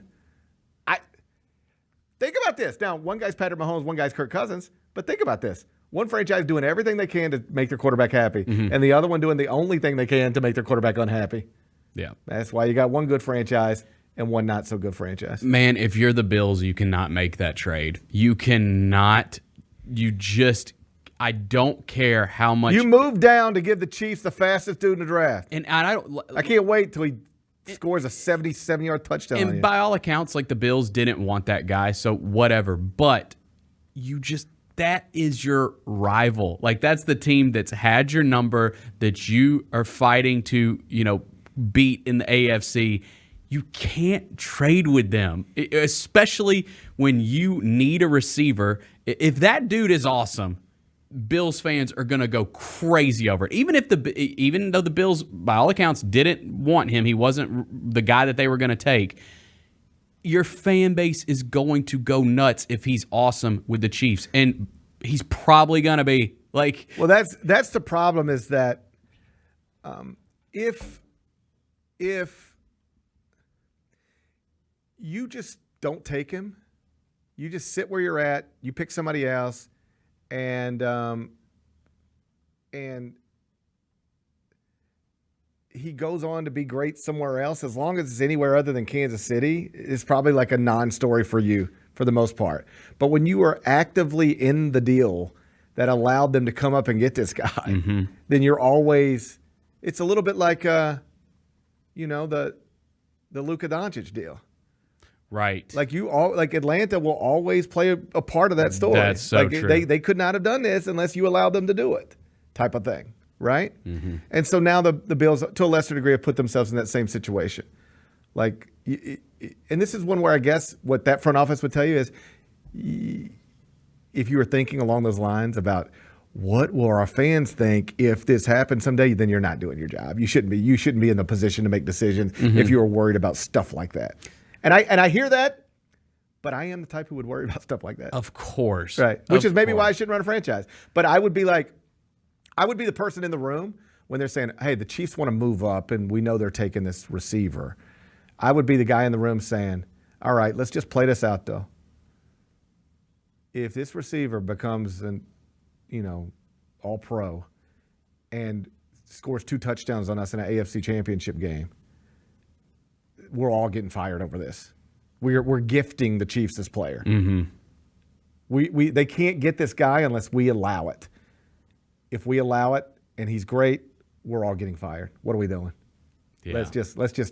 Let's stay out of this. Just stay out of it. Yep. That's what I would do because I would be scared of the or worst trade with anyone else. Trade with anyone else. Yeah. I'd be scared of the worst case scenario, but perhaps that's not the way. That's not the proper approach to run a NFL franchise. Yeah. We'll see. That's why we don't. We'll see. Hey, I don't know that I'll care about night 2 or night 3, but I had fun on night 1. I had a great time. We watched the whole 1 through 32. Mm-hmm. I mean, did we go in and out? And Yeah. Sure. At some point you got to fold socks and stuff, But it was a fun night of television. I think it's a good television show. I enjoyed it. Yeah. All right. Number 2. NBA playoffs also going on last night. Little overshadowed, but we'll just talk through them in the games in the order that they were played. I'm with you, by the way. I would have taken the night off. Take the night off. Because their ratings are not. I mean, they're not going to be good. All right, take the night off. Yeah, it's okay to just. It's okay to just take the night off. Yeah. Well, one night the NBA takes off. National championship game, college basketball. Right. Now they do it because there's actually business reasons there. You want your fans focused on the next batch of guys who are coming into the league. Sense, yeah. But it's free promotion for your next batch of rookies. But also it's just like we need to get out of the way of this. Yeah, because I was having trouble. I mean, I was watching both, but I was focused on the NFL draft. Of course. Yeah. Same. Yeah. I mean, I had it all on, but focused on the NFL draft. So Magic blow out the Cavs 121-83. Paolo Banchero went big, second year reigning rookie of the year. So that series is now 2-1. Cleveland's still up. Does that make you think this is going to be competitive, or this is just the way these things go? I mean, it is the way these things go, where the home team typically comes out and goes crazy in Game 3.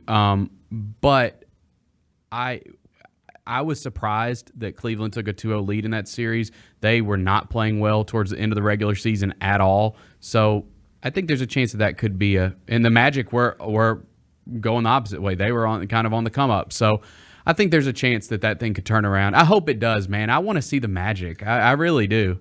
I think it would be cool to see the Magic be good. Yeah, I do too. I don't know that they will be, but I do like that's the team I rooted for when I was a kid. Obviously, Penny the Eastern and all Conference, that. Also Rans. The Magic are the team. I'm like, we talked about this earlier in the week. I don't watch them a lot during the season. Why would I? At all, right? So now they're on playoff games, and it's like I watched Paolo Banchero a lot in high school, a lot in college. I've watched him very little in the NBA.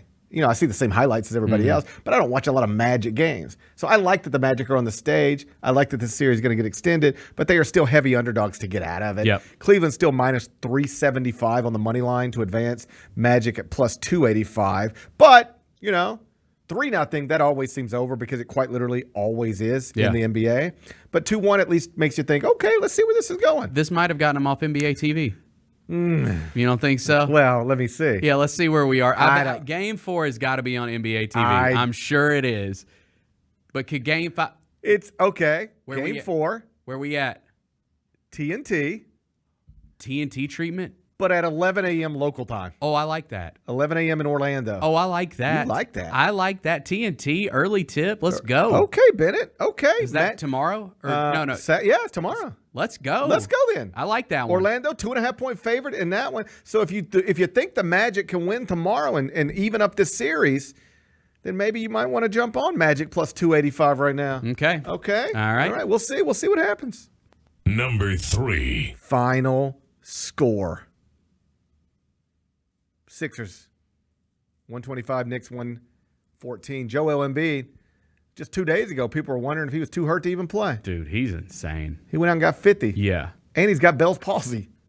What is that? Your face just acts all crazy. Your face. Oh, it's like a twitch? Yeah. I don't know. Okay. Let me be clear. I don't know what it is, but I know with him, face got a little weird. Okay. He's got weird face. He's battling a case of weird face. Okay. He's apparently battled it before in his life.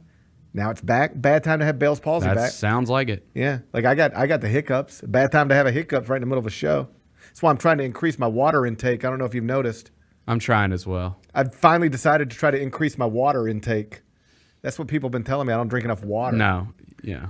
Makeup artists, you know what they always tell you? Skin's so dry, you need to drink more water. Drink more water. Lips are always busted up. You want to know why? Not enough water. I don't drink enough water, and I don't use lip balm properly. Mm-hmm. All right? Sometimes I get dehydrated. My back hurts. And bones hurt. Mm-hmm. Not drinking That's enough water. I'm trying to increase my water intake. Yeah. Good. Yeah. Joel Embiid. He's insane, dude. This dude Maybe he needs to increase his water intake. This dude is playing on one knee, and I mean, he's one of the best players in the world. It's wild. I'm rooting for the guy. Honestly, whoever comes out of this series, I'm probably rooting for in the next series. Okay, we're on the same page. Yep. I like the Knicks. I like the idea of the Knicks winning, but I love Joel Embiid. Yep. I'm in the same boat. So I think I would prefer the Knicks to get out of this, and they still are favored, minus 235 on the money line. Sixers plus 186. What do you make of the controversy surrounding the Knicks players who played at Villanova, beat Philadelphia in that crazy ending in Game 2? Mm-hmm. Villanova then sends out social media videos celebrating their Villanova alums beating the Sixers, and there's a big backlash in Philadelphia aimed at Villanova. Fair or unfair? Well, and the other thing, too, was you could tell the crowd last night. There was a lot of New York Knicks fans in that crowd last night. Should Villanova have shown restraint? Let me put it to you in Bennett terms. Mm-hmm. The Grizzlies are in the playoffs. Yep. And they're in a best-of-7 series against the Rockets. Okay? Mm-hmm. Just someday down the road. And on the Rockets, just play along. Yes. Lester Quinones is on the team, and Kendrick Davis is on the team. Uh-huh. All right? And they're relevant players for the Rockets. Just play along. Uh-huh. And they come into FedEx Forum, and the Grizzlies are up 8 with 50 seconds to go. And Kendrick Davis makes a big shot, and Lester Quinones makes a big shot, and Kendrick Davis makes another big play. And the Rockets beat the Grizzlies, and the University of Memphis basketball account sends out highlights celebrating the Rockets' victory over the Grizzlies because 2 Tigers played a role in it. How would that be received? How would you feel? I wouldn't feel great, although I think the situations are a little – because didn't that group of guys win the championship at Villanova? Yes. Different.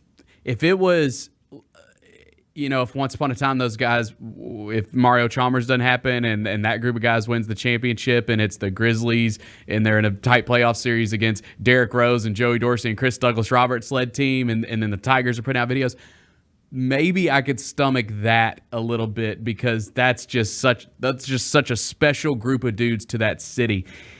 Any other group of just guys that play for that school, no, I think I'd have a problem with it. Because it's those guys that won a championship in that city, I think it's okay. This is one where my initial reaction fell apart. My initial reaction was, Jesus, calm down. That's crazy. They're Villanova players. Right. Villanova just being proud of their players. With some time to think about it, had I been advising Villanova's social media people, I would have said, don't do it. Stay out of this. Like, that's a heartbreaking loss for a team that has championship aspirations. Yeah. And the majority of people who are going to see this tweet are going to be people who, maybe care about Villanova, but also care immensely about the Sixers. Yeah. This is not going to do what you think it's going to do. Stay out of it. I think they should have stayed out of it. I think you're probably right. I think if the University of Memphis did the same thing under the same circumstances, Grizzlies fans would be furious with the University of Memphis. Because what the tweet basically is a celebration of a loss at your, loss. Yeah. Celebration of your loss. Maybe staying out of it. I'd have stayed out of it. Just stay out of it. Sometimes you just got to stay out of stuff, And you can save your tweets for when, like if they win the series. Hey, stay out of that too. Let them beat somebody other than your hometown Sixers. You cannot celebrate your alums at the expense of your local NBA franchise. I think that's a pretty good rule. I think you're right. Celebrate them in the next series. Yeah. If New York beats Philly and is playing whoever in the next series, hey, we're fired up for this one. You can do that. You can't celebrate. That should just be a rule. Like they should put that in a social media rule book somewhere.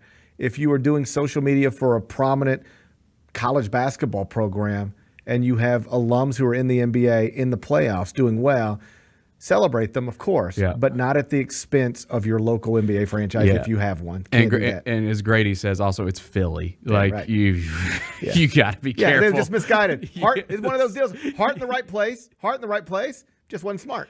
Heart in the right place. Yeah. But it wasn't smart. It wasn't smart. They didn't do smart. Okay. Number 4. Final score. Oof. This one broke my heart. It's why I had to do it yesterday. Nuggets 112, Lakers 105. Our king down 3-0. But don't worry, he's not upset. Last night he said it's just basketball. Okay. It's just basketball. All right. Bennett, it's just basketball. Okay. It's a 39-year-old married man, father of 3. Think he's going to be worried about basketball? It's just basketball. Mm-hmm. It's a man with 4 world championships and all-time NBA scoring title. It's just basketball, Bennett. Who cares? Mm-hmm. That's what LeBron said. He said it's just basketball. Why do I care more about LeBron than LeBron these days? Oh, yeah. Why does it hurt me more when LeBron loses than it hurts our king? I don't know. Maybe he's just content in life at this point. No, that one's got to be tough to stomach because you're not, there's no way you can get, and obviously this series is over, like Denver's going to advance, whatever, but it's just, it solidifies there's no way you can beat that team. This version of you, right, you can't beat them. There's no chance. And like AD and LeBron, they ain't perfect, but like they combined for nearly 60 last night while shooting above 60% from the field, and it just wasn't enough because they scored a total of 42 points in the second and third quarter. Yeah. 20 in the second quarter, 22 in the third. Yeah, I mean, I don't know, like what they'll do. And like you said, it could be the last time we see him as a Laker. I don't think it will be. I think what they'll do is they'll fire their coach and they'll, try to do some things around the margins in free agency. But like, with them, like D'Angelo Russell has 0 points last night. That's a guy that you had to have go big in all these games. He cannot be your third best player. He has to be like your sixth man. It just you can't rely on D'Angelo Russell if you're the Lakers. So you've got to figure out your roster. I mean, you looked at what Denver did last night. I think 3 of their starters had 20-plus points. The Lakers, it's just LeBron and AD. I think Austin Reeves had a big game. But, like, Rui and D'Angelo Russell give you absolutely nothing. So they'll either add a disgruntled star somehow. So that's Trae Young, a DeMar DeRozan. They'll add a disgruntled star and trick themselves into thinking, well, this will do it. Mm-hmm. LeBron at 40 and these guys, this will do it. Or he'll leave. Mm-hmm. Either by his choice or because they don't mind him doing it. And I don't think a divorce between them is necessarily bad for either side. And keep in mind, every other time LeBron's ever left a place, it's always been tied to, you ready for this? It becomes crystal clear to him, I can't win here anymore the way I want to win here anymore. That's what it was in Cleveland when he left the first time. That's what it was in Miami when he left Miami. And that's what it was in Cleveland when he left the second time. Every time was, I've reached a point where it's we can keep tinkering and keep adding and keep imagining. Yeah. But this ain't happening anymore. And adding Trae Young to that does not change things. They maybe get out of the first round, but like, come on. I don't know what he'll do, but if I were him, if I do not care about my legacy in Los Angeles, which is another thing he probably has to consider. Like, is he going to be a statue guy there someday? He did win a championship there and become the all-time leading scorer while in a Lakers uniform. Right. If you walk away from them now, does that damage that stuff, certainly to some degree. Yeah. But like maybe that doesn't matter, right? Tom Brady left Tampa Bay. Maybe it doesn't matter. I mean, left New England. Yeah. You know, maybe it doesn't matter. But that's something I imagine he'd think about. But outside of that, you know what I would do if I were him? I would just look around and I would really, where is a place I could see myself living where I could be the missing piece for an actual championship contender? And I know none of these guys want to take no money, but if LeBron James just wanted to fix all this, well, how does he fit and where does it go? Just take no money. Just say I'm going to play my year, age 40 year for a veteran minimum. But that will allow me to go play in New York with Jalen Brunson and that group of guys that look like, you know, they might really be one piece away. Yeah. Or, hey, Steph, it don't look like you going anywhere anytime soon. Like in terms of back to a championship level thing, you kind of find yourself in the same situation I find myself in. We're both all-time greats, aging, but still excellent. You can't win in Golden State by yourself the way you're trying to do it now. Oh, barf. And I can't win in LA. Please don't do that. I can't win in LA by myself the way I'm trying to do, or even with AD. But what if I came to Golden State? Me, you, and Draymond, Clay, or not Clay, we try to do this thing. I just threw up in my mouth. LeBron James, Golden State Warrior. No. Before you go through another year with the Lakers going nowhere, I think you have to be considerate of all that stuff. I would be considerate of all that stuff. Him and Draymond are friends. Yeah. Like, oh my God. But wouldn't that be fun? Draymond Green, Steph Curry, and LeBron James? No.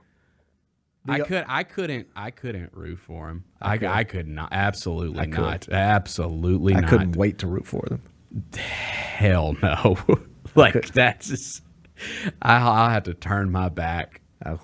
I'll have to turn my back. I would never turn her back on Yes, me. I will. I'll have to. I will have to. I'll have no choice. Here's where I'm at. Anything that makes it where LeBron James has an actual chance to win a championship next year, that's what I'm for. That's where I want him to be. Whatever that includes. Wherever that's at.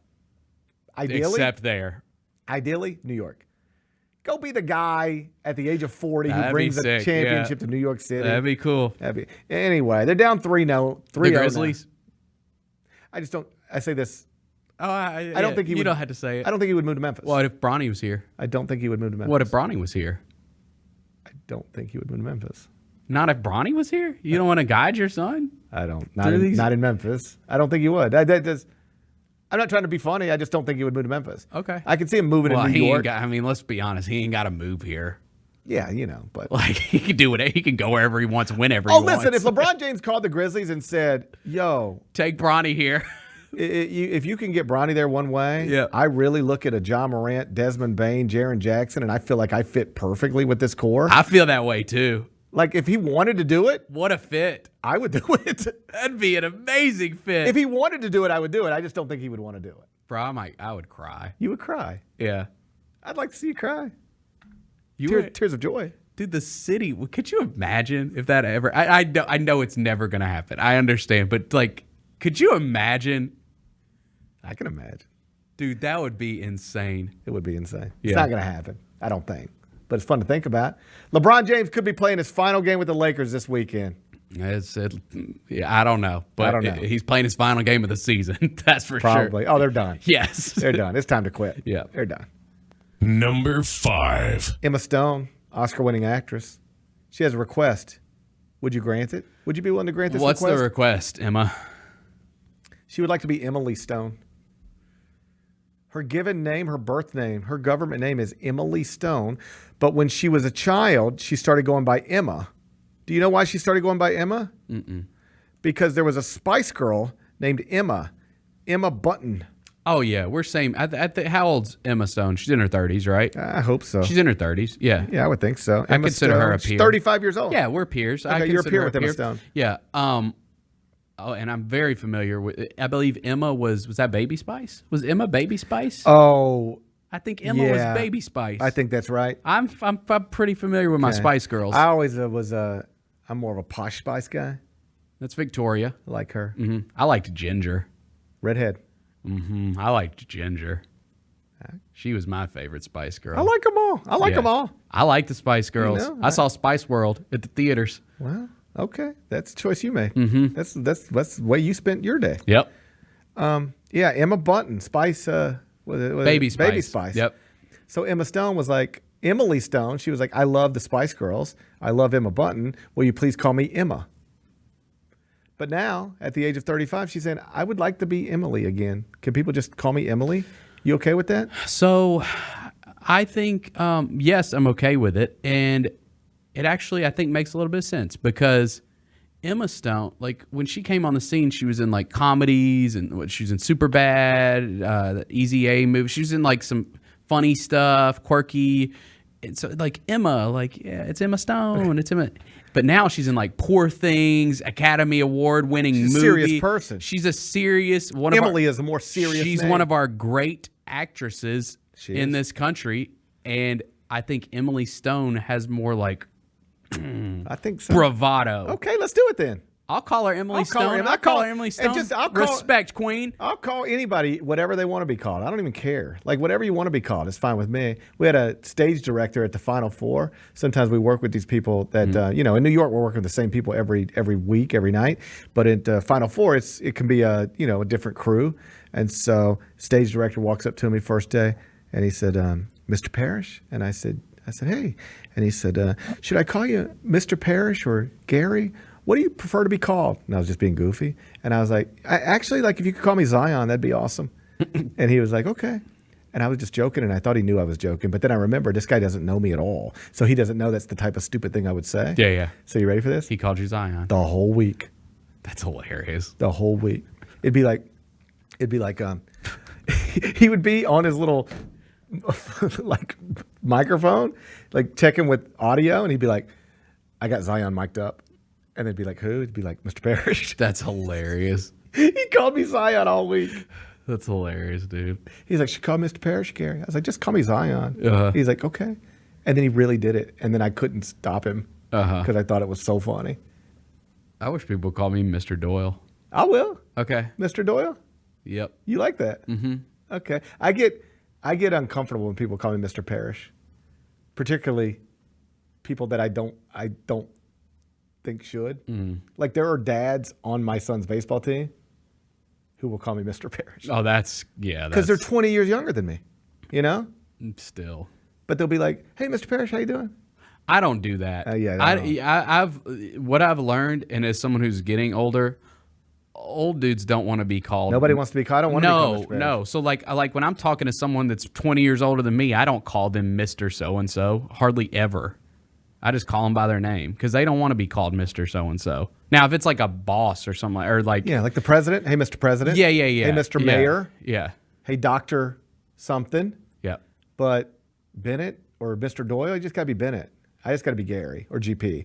But when they say Mr. Parrish, I don't... But like I wouldn't call Jason Mr. Wexler. Like... Hey, Mr. Wexler. I would never do that. Is there anybody you know in your normal life? The only people I would call Mr. something...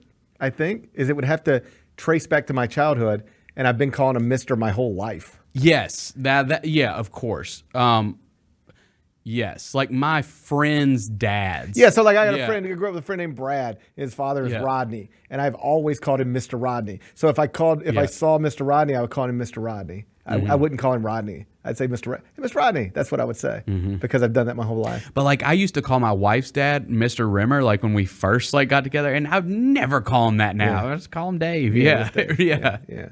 Anyway, Emma Stone wants to be Emily Stone. I think we should grant her request.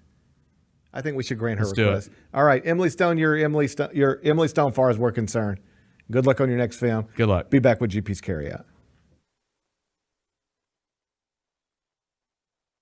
Today we have two very special guests on our program, introducing Lem and Lime. Hello. For Starry Lemon Lime Soda. Thanks for having us. What is Starry Lemon Lime Soda? It's a crisp, clear burst of lemon lime flavor, and it's caffeine-free. Between us, one of you must be a little more important to Starry than the other. Who is it? We're both important. So we could just as easily be Starry Lime Lemon Soda. No, that doesn't sound right. Oh, I like it. So you saying hip-hop could be hop-hip? Works for me. Starry Lemon Lime Soda. Starry hits different. Looking for a full court dining experience? Dribble over to Southland Casino Hotel, your ultimate gaming oasis in West Memphis. As a proud sponsor of the Memphis Grizzlies, we're inviting you to savor the flavors at our 8 incredible dining venues. Ignite Steakhouse is where culinary excellence gets grilled. Indulge in charcoal grilled steaks and farm-to-table favorites, perfectly paired with wine or handcrafted cocktails. Enjoy an all-access buffet experience at the Kitchens, or revel in comfort food and Southern classics at the Fry House. If casual is more your thing, sample the innovative fare at Seasons Cafe, while Chairman's Bar and Charred Oak Bourbon Bar serve up cocktails and live concerts every week. For those on the go, The Grind is your one-stop coffee shop with gourmet brews and grab-and-go goodies. And of course, we can't forget the Sports Bar and Grill, where you can catch all the Grizzlies action with the best pub fare in town. At Southland Casino Hotel, we've got the perfect dining experience for you, so come on down and ignite your taste buds today. Must be 21 plus. Play responsibly. For help quitting, call 800-522-4700. Let's face it, there's a lot of trash talk in basketball, but the great teams let their performance do the talking. Like Ford F-150 with Pro Power on board, a class-exclusive industry-first feature that turns your truck into a mobile generator and leaves the competition speechless. Ford F-150, official truck of the Grizzlies. Greatness starts here at your Mid-South Ford dealer. Class is full-size pickups under 8,500 pounds, GVWR. It's more fun to be there live to see the Memphis Grizzlies hit the court all season long. From the electricity in FedEx Forum to the highlight reel plays, there's nothing quite like Grizzlies basketball. As the official marketplace of the Memphis Grizzlies, Ticketmaster gets you in with a huge selection of seats. So get off the couch and into the stands while you still can. Score tickets today at Ticketmaster.com. That's Ticketmaster.com.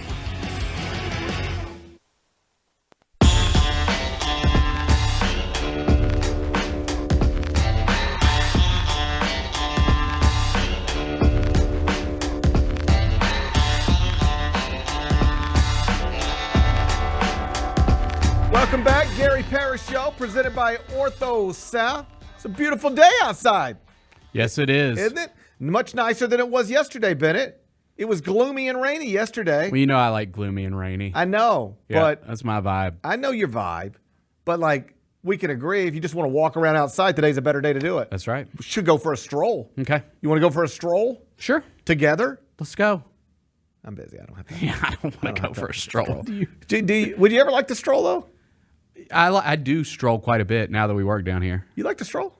Dude, I like putting my earbuds in and just walking around downtown. I like strolling. Yeah, I like strolling around downtown. Like at the old place we were at, an office park, so like there's nowhere to really stroll. I would stroll Here around you that can- office park every once in a while. Yeah, That's the most depressing thing you've But ever you're looking done. at the same stuff. All the buildings look the same. That's Like right. this, you at least get to see some stuff, what's going on downtown. I mean, no telling what you could see. Oh, I've seen some stuff. Oh, I've seen some stuff myself. Yeah. Good stuff and bad stuff. And bad stuff. Yeah. Well, you live long enough, you're going to see good stuff Yeah, and bad yeah. stuff. You live long enough, that's going to be the way it goes. More good than bad. More good than bad. I don't know. Let's wrap it up with GP's carryout. It's time for GP's Carryout. One final segment filled with stuff to take with you. It's not everything you need to know, but it's most of it. What did we learn A today? whole bunch of stuff, and in the opening hour, we mostly focused on Tiger basketball recruiting. TJ Bamba in town, Villanova guard, on a visit. Averaged double figures for the Wildcats last year. Jayden Quaintance was scheduled to visit this weekend. That's now been postponed. He's at Arizona State now, or at least on his way, barring a surprise. And now looks like a bidding war. The father told Jason Munz earlier in the week that name, image, and likeness money would not be the determining factor in this recruitment, but it sure looks like it is. It sure looks like it is the way this thing is going. So we'll see how long Memphis stays in it. If the five-star forward actually visits campus next week, which is, as of this moment, reportedly the plan. Specific day to be determined, but still expected to make a visit next week. As always, we'll see. But Penny Hardaway trying to remake a roster to bounce back from what was obviously a disappointing season last season. So far, so good. Ranked 35th right now, according to John Rothstein. Rothstein 45. He's got David Jones coming back. Obviously, that's to be determined as well. But right now it looks like Memphis is set up one way or another to have the best roster in the AAC next season. What's today's biggest game? Game 3, Clippers-Mavericks, American Airlines Center, Dallas, Texas. Series tied 1-1. Dallas a 4.5-point favorite tonight, Bennett. Totals 212.5. How are you going to act after getting a nice victory last night? You're now 106, 115-4, negative 21.5 units. Is Kawhi playing? Game time decision. He'll play, right? I mean, you never know with that fella. Sometimes he just doesn't feel like it.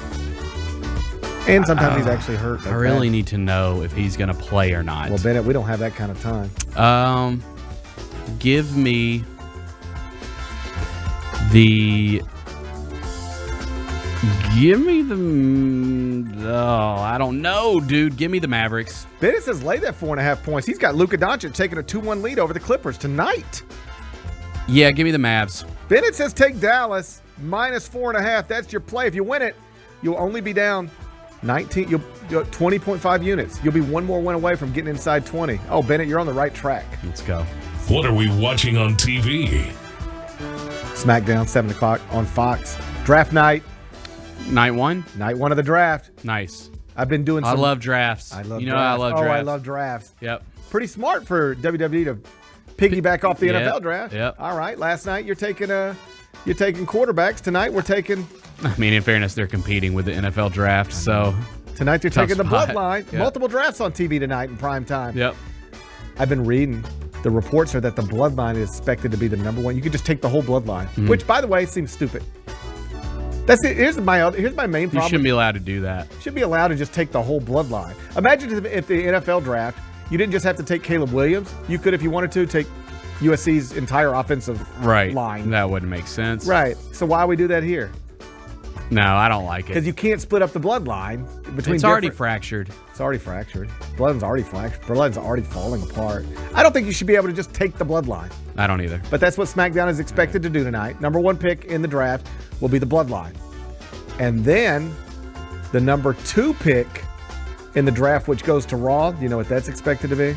If you look, it's got to be the American Nightmare, Cody Rhodes. Nope. Champions stay where they're at. Champions stay where they're at. Who will be Raw's number 1 pick? Seth freaking Rollins. Seth freaking Rollins. Yep. That's what they say. Seth freaking He's Rollins. a Raw guy. He's a Raw guy. And then that probably means Becky Lynch has got to be a Raw person too. Probably. They're raising a family together. Yeah. Yeah. So, hey, I can't wait for tonight. 7 o'clock. It's a draft. It's a wrestling draft. What's the best thing we've read? I don't know if it's the best, but did update the top 25 and one. I went and looked yesterday. All last season from April to November, I updated it 21 times. As of yesterday, I've already updated it 12 times. 12 times in 17 days this offseason. Damn. Jesus. A lot going on. Tennessee added an Ohio State commitment, moved up into the top 20. So you haven't checked that out yet, go find it. CBSSports.com. What's on tap next week? Oh, next week's going to be amazing. We, on Monday, should have news on TJ Bamba's visit. Yep. How did it go? Is he a Tiger or not? Does Jayden Quaintance make a visit as expected? Michael E's going to join me on Monday. We'll look back at the NBA playoffs. We could be talking about we just watched LeBron James play his final game in L.A. Hard to say, Bennett. I can't wait. Can't wait for next week. Me either. I'll see you on Monday. All right. Enjoy your weekend. I'm going to try to enjoy mine. Be back here Monday at 10. Till then, be careful, be kind, be good. Rep your hood.